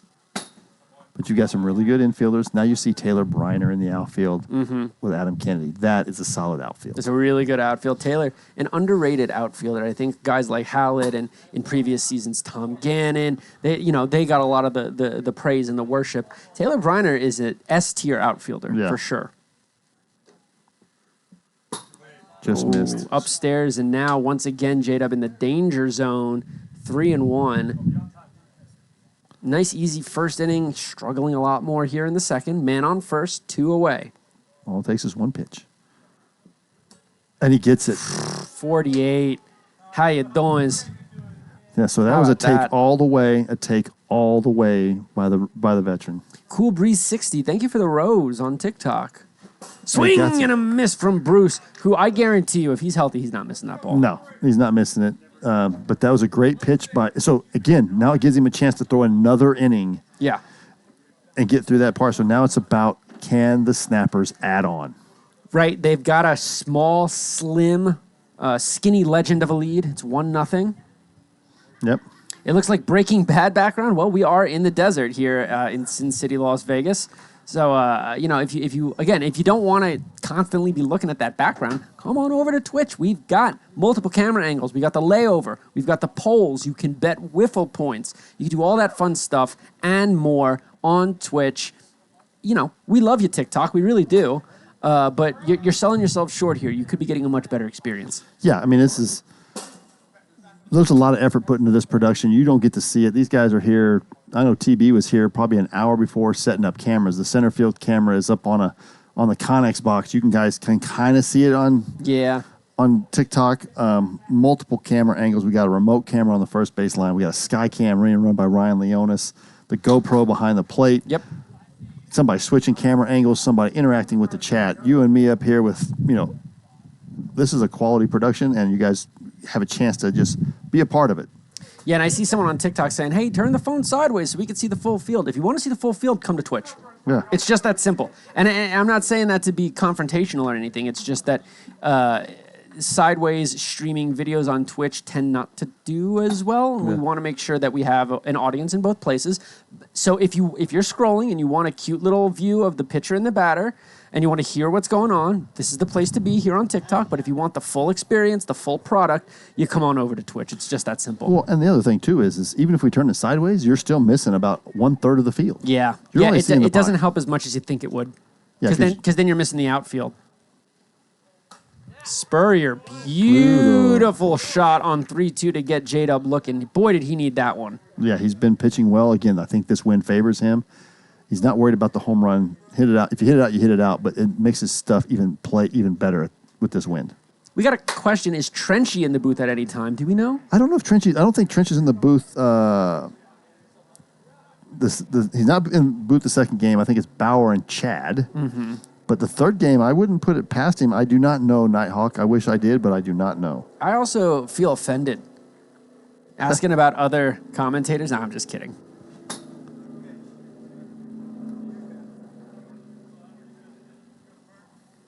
All right, just a moment here. Another good Big pitch. swing and a miss by Kennedy, and Spurrier out of it. He looks real good. He looks great. He looks really good, and this is the Lightning. Lightning need to strike for a play on words. Yeah, you're right. They do. This will be my last half inning, I should add. So it's been an absolute pleasure, Brad, as always. Absolutely. I'm excited to see if the Lightning can do something here. We've had a real treat of a series thus far, an extra inning game. This is a rubber match. It's 1-0, awfully close. We will see if Tyler Hallett can get things started. He was the hero in Game 2. Let's see if he can pick it back up in Game 3 after walking out. Yeah, he walking out, but he's been the hero offensively. He's been basically most of their offense. And I don't think today's going to be any different. J-Dub got him the first time. Can J-Dub do it again? Well, this is a huge at-bat because J-Dub's got to walk. And again, you do have Topol, you do have Briner. But again, it's about more than just winning this game. It's about reestablishing J-Dub as an effective pitcher for this team. And so this will be a huge test inning for him right here. Yes. And this is a beefy part of the Lightning lineup. And that's gone, and that's never coming back. Oh, my God. So that's 5. That is over Hollis Hill. I'd say that ball probably went about, 145 feet? Yeah, I mean, it's down the driveway for sure. He absolutely used all the levers there, and that ball was absolutely destroyed. Well, and we're starting to get the jet stream out to left field now. It's not quite a jet stream, but it's blowing from right to left. That will allow the ball to hook a little bit further than it might normally go. Our door is teetering on one corner. Yeah, just set that on the ground if you can. Or just put it in front of the... Yeah, do what you can. We're doing all right here, folks. Yeah, we're doing all right. We're not. So, anyway, tie game. Tyler Hallett, his 4th home run of the series. 5 home runs since we said, hey, how many more home runs will there be? Yeah. The winner was between 3 and 6. We're at 5, so that bet's looking pretty solid right around now. Exactly. That ball was absolutely destroyed. I mean, all of his home runs today have been completely mashed. And what's great about Hallett, and this is why I say Hallett reminds me of Aaron Judge, he's not out there swinging out of his shoes. No. He's just big.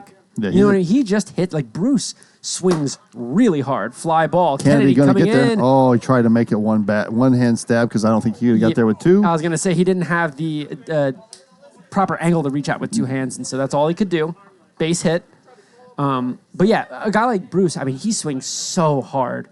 And he's a big guy too, don't get me wrong. But Hallett just generates so much natural torque. Yeah, leverage. Again, he's a tall guy. I'm 6'2", and he's at least half a head taller than me. So I'm saying he's pushing 6'5".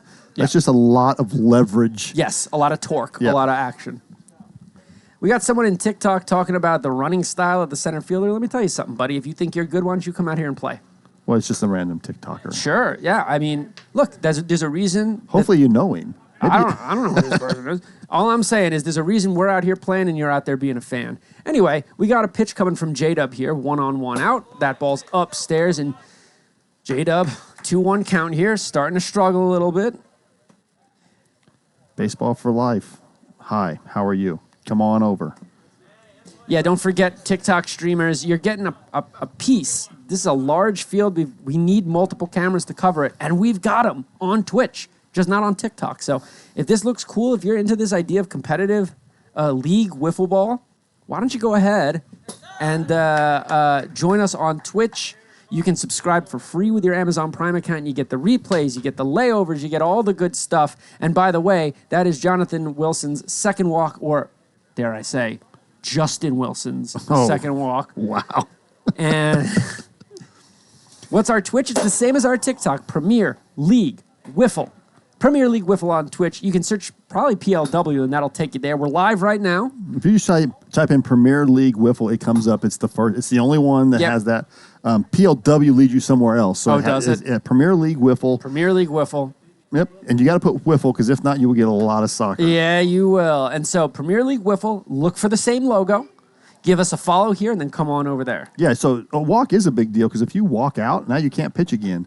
So 2 walks and you walk out, and with a limited number of innings, it is a big deal, but not really for these snappers today because now they go to the 3-time MVP, Taylor Briner. Yeah, and it was just a matter of time before Taylor Briner comes in. We have a 1-1 game, bottom of the third, 2 on, nobody out. So quite the pickle for Taylor here as he faces Tim Riley. Oh, it tinked, but it's 57.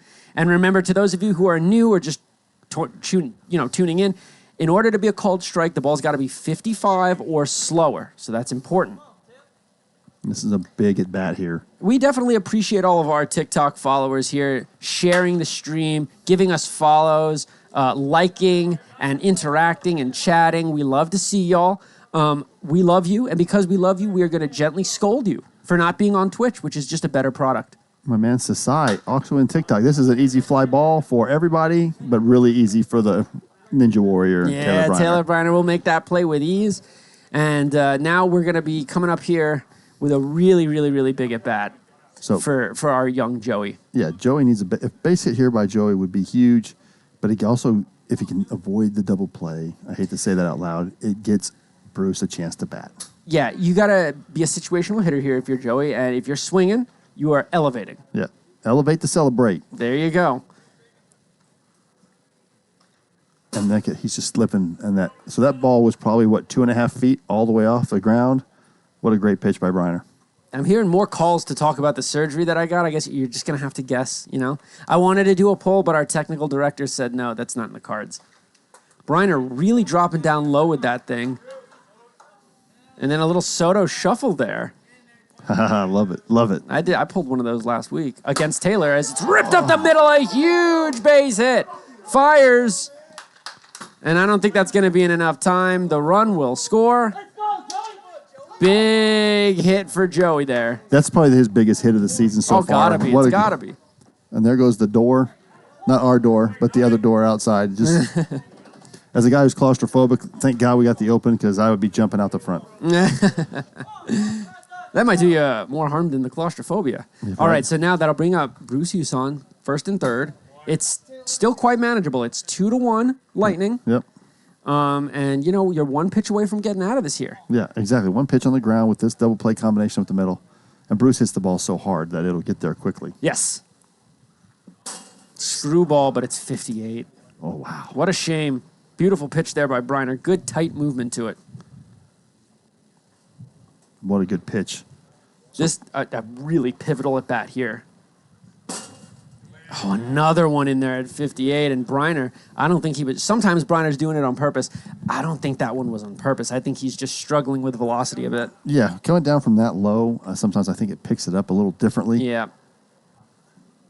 And there's a huge walk, and there's a walk on Briner. And, oh, boy, not only is that ball 4, not only is that a walk on Briner that would basically force the snappers to go to Topol, but the most dangerous hitter in the whole league right now is up in Yeah. Tyler Hallett. I mean, I don't think there's anyone I'd rather face less than him. And he can't really pitch around him. You got to throw a strike here. You don't want to walk out. Yeah, you can't walk out, and I don't know what Taylor's going to do here. But Ball again, 2. Team at bat there. A walk is a run. So, I mean, and Spurrier behind you. You have somebody behind you protecting you. Don't Yes. have to give in. Yeah, if you're Tyler, you're being selective here as he grounds it over to short. Oh, it's flipped over to GK and then to Weber. They pull off the double play, the inning-ending double play. What a turn. Wow, that is a turn of fortune right there. The Oh, big hit boy, by oh, Franklin, boy. the big walk, and you get your guy up, and literally, like I don't know if he misplayed it, but he knocked it down to keep it in front of him. It looked like a misplay, but Right to the third baseman waiting. Good throw to second, double play. They get out of the inning with no more damage, and it's 2-1 Lightning. that is what I would refer to as a sprinkle. Yeah. Sometimes in order to win, you need a little sprinkle, and the Snappers just got it there. It is 2-1, really attainable here, especially if you can put some pressure on Spurrier to walk out. But Brad, on that note, I got to run. I got to get ready for my series against Absolutely. the Vipers. A pleasure, and I'll see you all in just a few minutes. That's all right. You get to enjoy James Stein. So it'll be just me in the booth here for a minute. I think TB is going to come up here shortly. But now you got Spurrier on the mound trying to get back in the dugout. You just had a big inning. You want to get back in the dugout and keep that momentum going. And you're going to start right at the top of the order with TB7, Taylor Briner.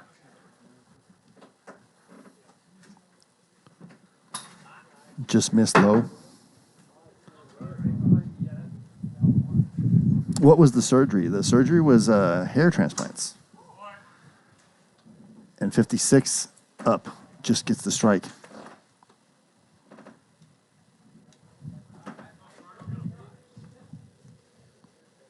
Yeah, Steve, that was the surgery, hair replacement. Oh, he spiked it. Evens the count at 2s. We're in the top of the 4th. Rubber match here.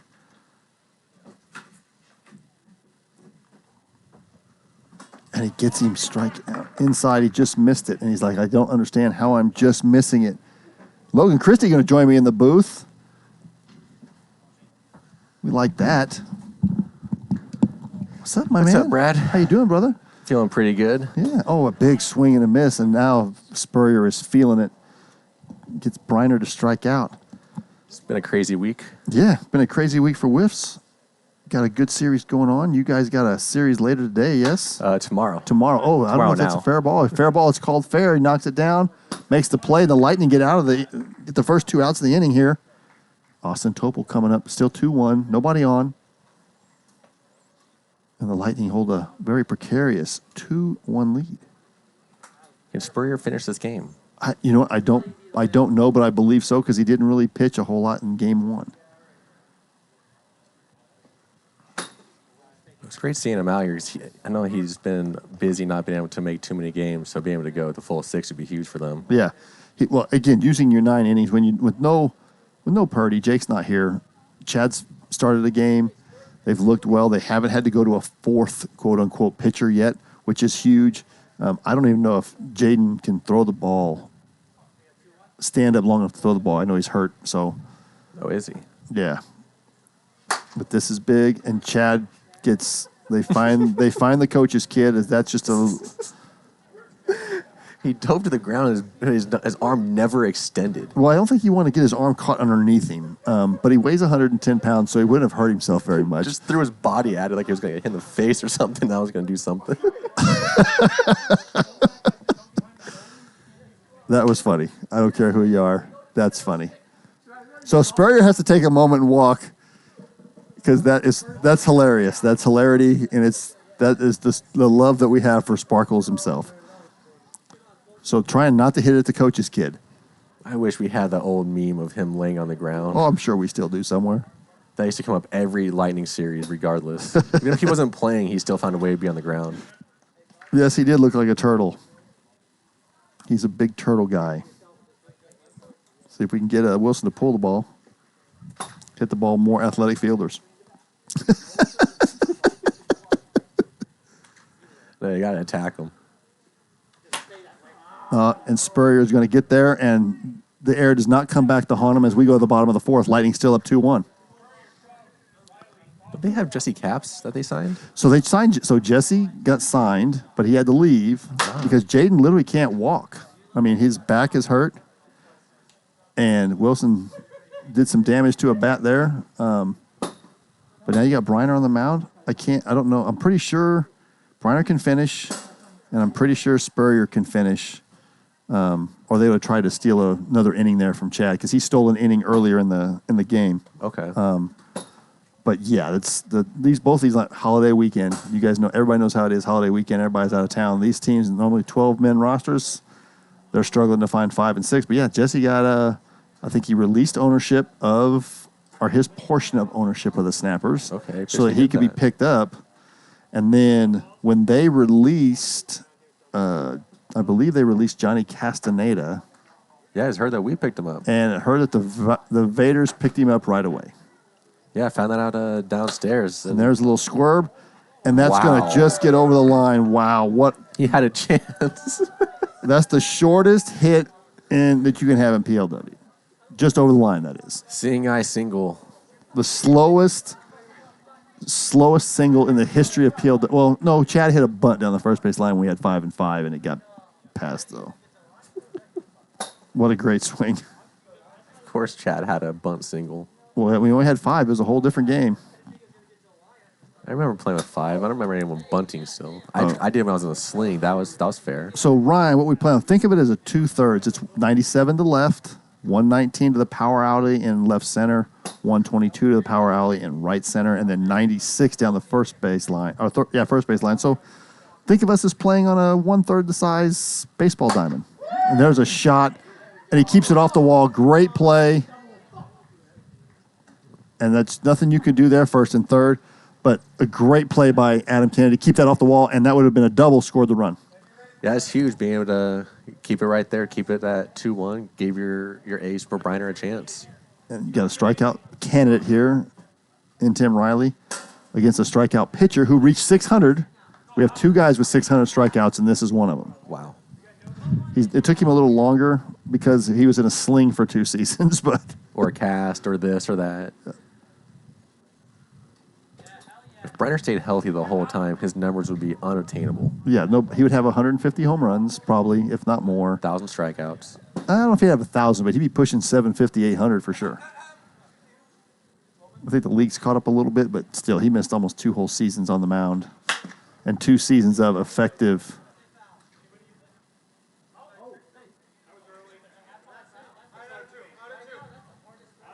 So out at 2, they get the ground ball. They hold it so the runner does not advance from third. That's a key there. So 1 out. That was a risky play going to second on that with the wind, too. Yeah. PI9 hockey literally has some of the best balance. So Taylor's a ninja warrior. He's an athlete, multi-sport athlete, one of the most athletic guys you'll see, period. And he has got balance for days, so that's how he's able to do it. But now you got Joey Lawrence, who had a huge single in his last at-bat to give him the 2-1 lead. Let's see if he can replicate that in another single here to extend the lead. Yeah, he's gone to the opposite field a lot over the last few weeks, but they're not playing him like he can at all. Yeah, I don't understand that. And the wind's going to the left side, too, so. Really athletic guy over there. Kennedy can cover some ground, but just stick the bat out and he might get it. But I think they're counting on Taylor to strike him out. I think Taylor's counting on him striking him out. Yeah. Based on a rookie, when you know he can strike guys out, you want to go for it. Team at bat here, so he's worked the count. Oh, he got the walk. That was a walk. Wow. And you get to Bruce. That's the key, and that's 2. That's his second walk? Yeah. Oh, wow. And it's only 1 out, bases loaded. That was huge for him to hold off on that. Yeah, so that's what we're trying to explain to people, how big a walk is. When you can walk out a pitcher, it changes the game. Especially this is the last game, so now you've shortened. You can't count yourself in the third game, second game. This is it. And after Topol, it gets a little. I mean, then they got to go to Weber, and Weber they saw Weber very well in the game too. Looked like it. But Topol's But it been looks like that's massive. the only really other option because Wilson's done with this game. Yes, Wilson's walked out, and so has Briner. That leaves Wilson and Weber and Topol. And I wonder if Weber has 3 innings left or if he only has 1 or 2. Yeah. And yes, Matt, there has been a score on TikTok. It's 2-1 Lightning. We do not have. Oh, he's going to get it.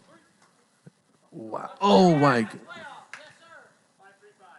And there is a He's going to score. bad throw. They get the run in there. Big run, exactly. I think they were trying to get 2 because of who was on deck. Now you got Tyler Hallett. Yeah, they could have got out of that inning 2-1. Yeah, could have been out of the inning 2-1 and still got a chance there, but now you got a man at first and second, 2 outs, and the hottest guy on the wiffle ball field right now is up to bat with 5 home runs already in the series. Are you saying that because of the frosted tips, or? No, just because he's hitting the absolute bejesus out of the ball. He's hit one at least 150, 160. He went down to the road. That's ridiculous. Tyler is absolutely an unreal athlete. Let's see if he can. I wouldn't be surprised if this is the old pitcher unintentional, intentional walk. But Spurrier's been hot behind him too. You just can't just avoid this guy. And that's going to get down. Even in the wind, he almost hit it out. And that's going to get a run. They get somebody to first and third. It scores another run, and the Lightning extend here with 2 outs. And this has kind of been the bugaboo for the Lightning all year. They just cannot get out of these big innings.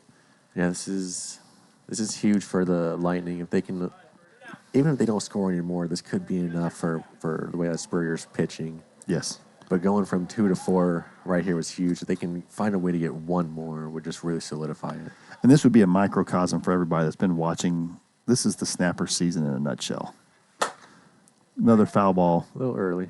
Spurrier's way out front, but if he can get one up in the wind and extend this lead even more, and it gets him with the knuckleball, good pitch. That's 3 outs. So we go 4-1, top of 5, and the Snappers need something to get going in their way. Yeah, you got to at least get 1 here. Ideally, if you can get 2, but you can't leave it all for the 6. You don't know what they're going to do in their half of the inning, too. Yeah. You got to at least get something and an inroad back for can come back now. So the key here is with a 6-man lineup, in my opinion, is you got to get a couple of guys on base because it gives you multiple chances for the top of your order to hit in the next 2 innings. So, yes, it's key to get a run, but it's also a key to get some traffic, get guys up so that these guys can bat. Because if somehow Tomolo can get on base, that's the 5 hitter. The 6 hitter gets on. You see Briner. They get a couple of runs. Briner will hit again in the 6th, and that's how you steal games. If you can get 2 on for Briner here, he's going to look to tie it up himself. That's the type of athlete that he is, the type of batter that he's going to go up there looking to tie it up. Yes, 100%. I mean, again, these are 2 big outs, and these are 2 guys. I mean, Tomolo basically helped them win game 1 with his clutch hitting, and Kennedy's in hitting the ball well today too. So these guys can get on base. It can change the whole landscape of this game. Does Spurrier have a walk or no? Yes. That would be really huge.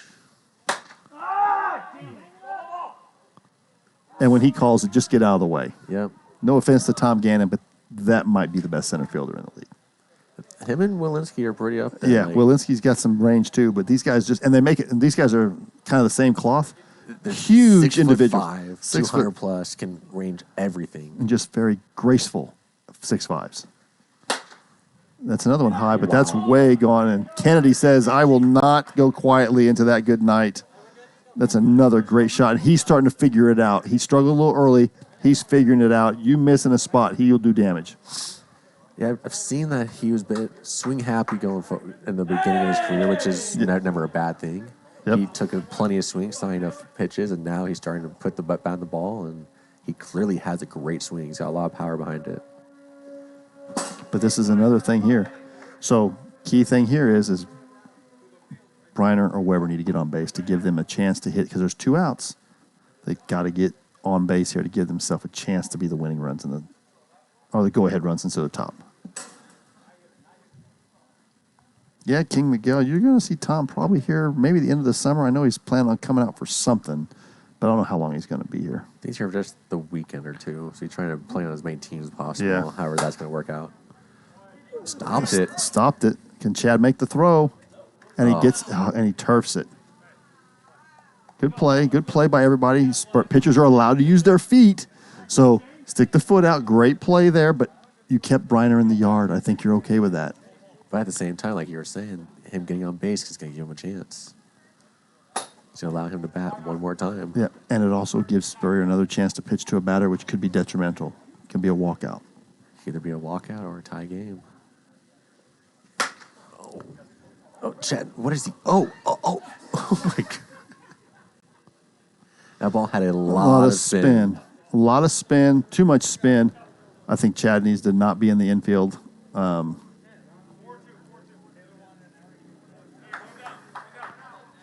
One out. They need one.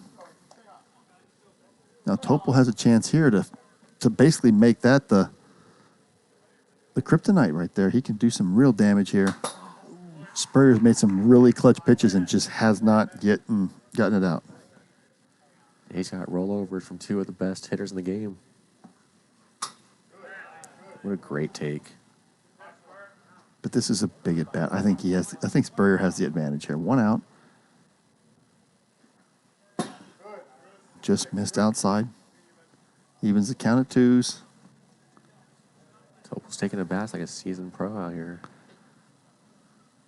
Missed in. Full count. Full count. Has to come to him.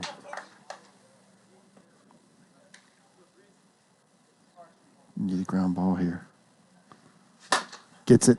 Gets it. Makes the throw. Doesn't, and they hold it to keep the run. Smart play there. They were telling him to stop. They tell him to stop. Good job there. So now can they get Wilson out? The wind is not his friend. See if he can sit back and drive it up the middle, let the wind carry it over the left field fence. But I think he wants to go backside here because of who's playing in the shortstop. Because if you hit it, Spurrier's reactions are so quick, he can get there. Mm-hmm. Just pull his head out. Just pull his head out just a little bit out front too.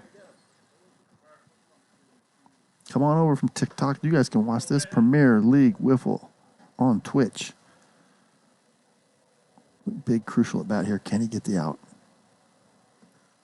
And he does, and he survives, and the struggles for Wilson continue. And that's a big out from Spurrier to pitch around the errors, so to speak. Yeah, he was able to bail out his owner and shortstop on that one, and it is going to mean that he's going to have to face Briner again, maybe Weber also in the next inning, but he was able to navigate them there, and we'll see if the Lightning can put on some extra insurance runs here for Spurrier. They need. I think they need 2 more runs because I think Briner's going to get the bat. I would like to see them extend. You can never have enough when the wind's blowing out to left because 2 bad pitches and then you go 1, 2, 3 and it's over. Absolutely. Let's see who's up for the. Jaden Trout is up. A lot of power here. You said he was hurting a little bit. Did he get hurt in this series or just? Yeah. No, he was hurt when he got here. I don't know how he got hurt, but he got hurt. Just missed. Topol was up and in.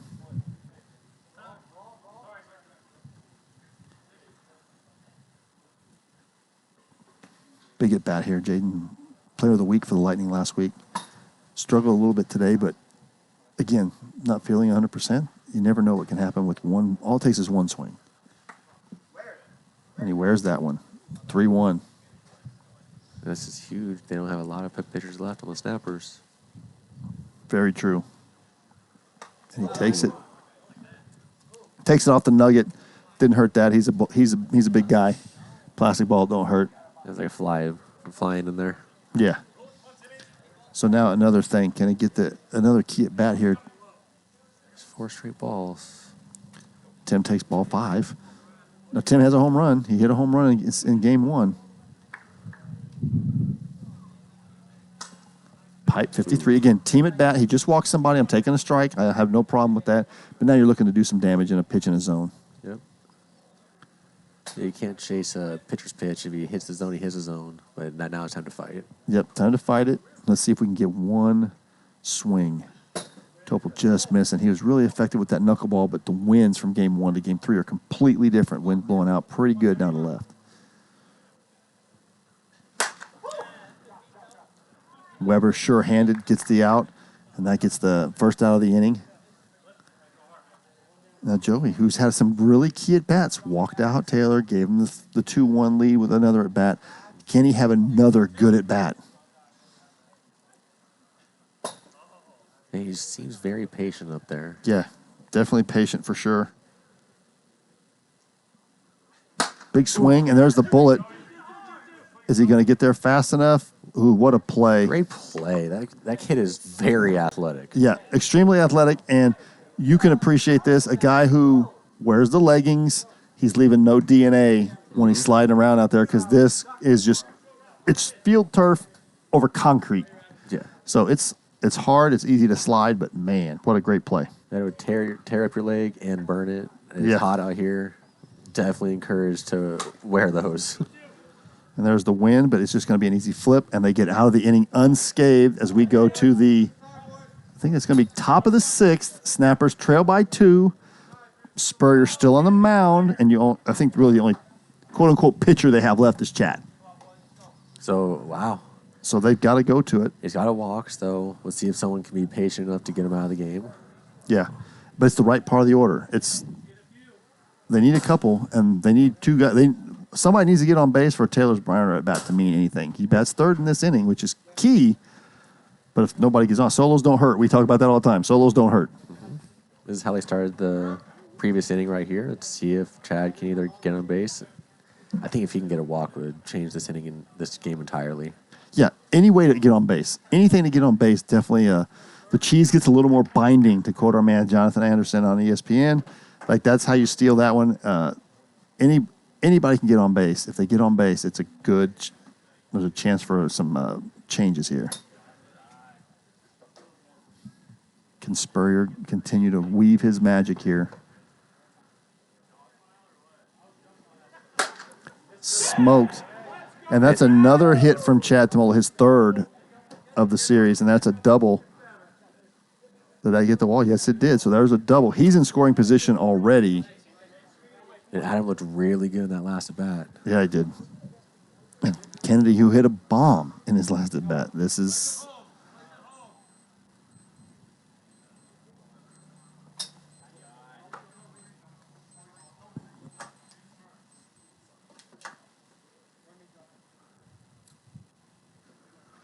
Good pitch.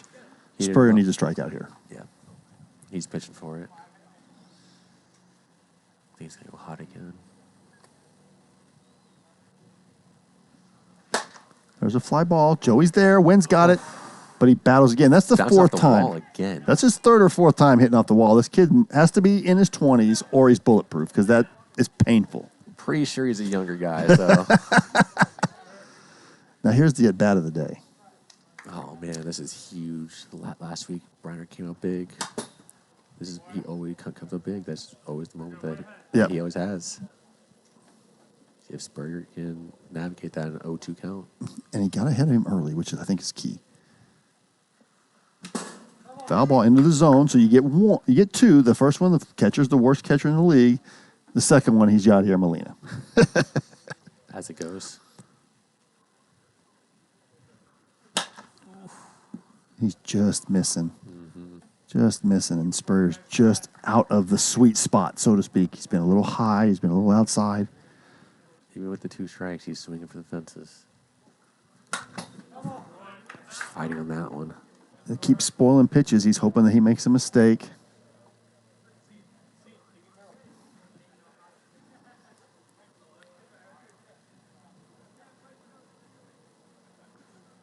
Pitches outside. 2-2 evens the count. 1-2. Oh, 1-2. That's the first one. Oh, wow. So that's the first one. So some really good pitches here. Another foul ball. Again. Hit the ground. So he fouled that one off. It did hit the strike zone, but it bounced first. So that doesn't count.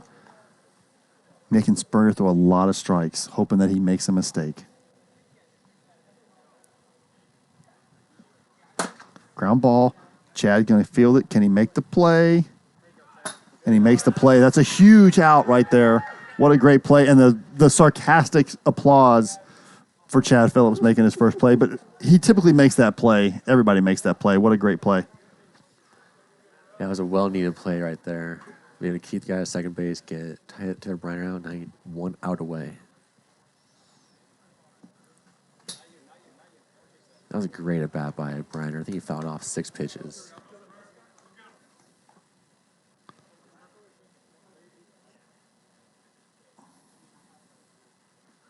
And you can hear Spurrier tell Chad, stop overthinking, just play. I think that's probably good sound advice from a guy who just plays. Play, make a reaction, be an all-star. Now, he might not have a walk because it looks like he might be pitching around Weber. Everything's been in and hard. And there's the fly ball. And that's the ball game. And the Lightning take 2 of 3 after losing the first one. The Lightning battle back, which is what they've been doing all season. They've been winning 2 of 3 every week. Yeah. Another great series. So don't forget, we're going to roll right over into the next series. You got about a 15-minute break, guys, and then you're going to get to see Sand Vipers, winners of 16 in a row against the ONEs, the ones. It's incredible. That run that they're on, they were 2 and 3 when it started. Yep. And the Lightning do it without Purdy. They win again. The Snappers season kind of microcosm. That's what it is. We'll see you guys. The next group is going to be, I think it's Chad Phillips, Trevor Bauer. Check back in about 20 minutes. See you soon.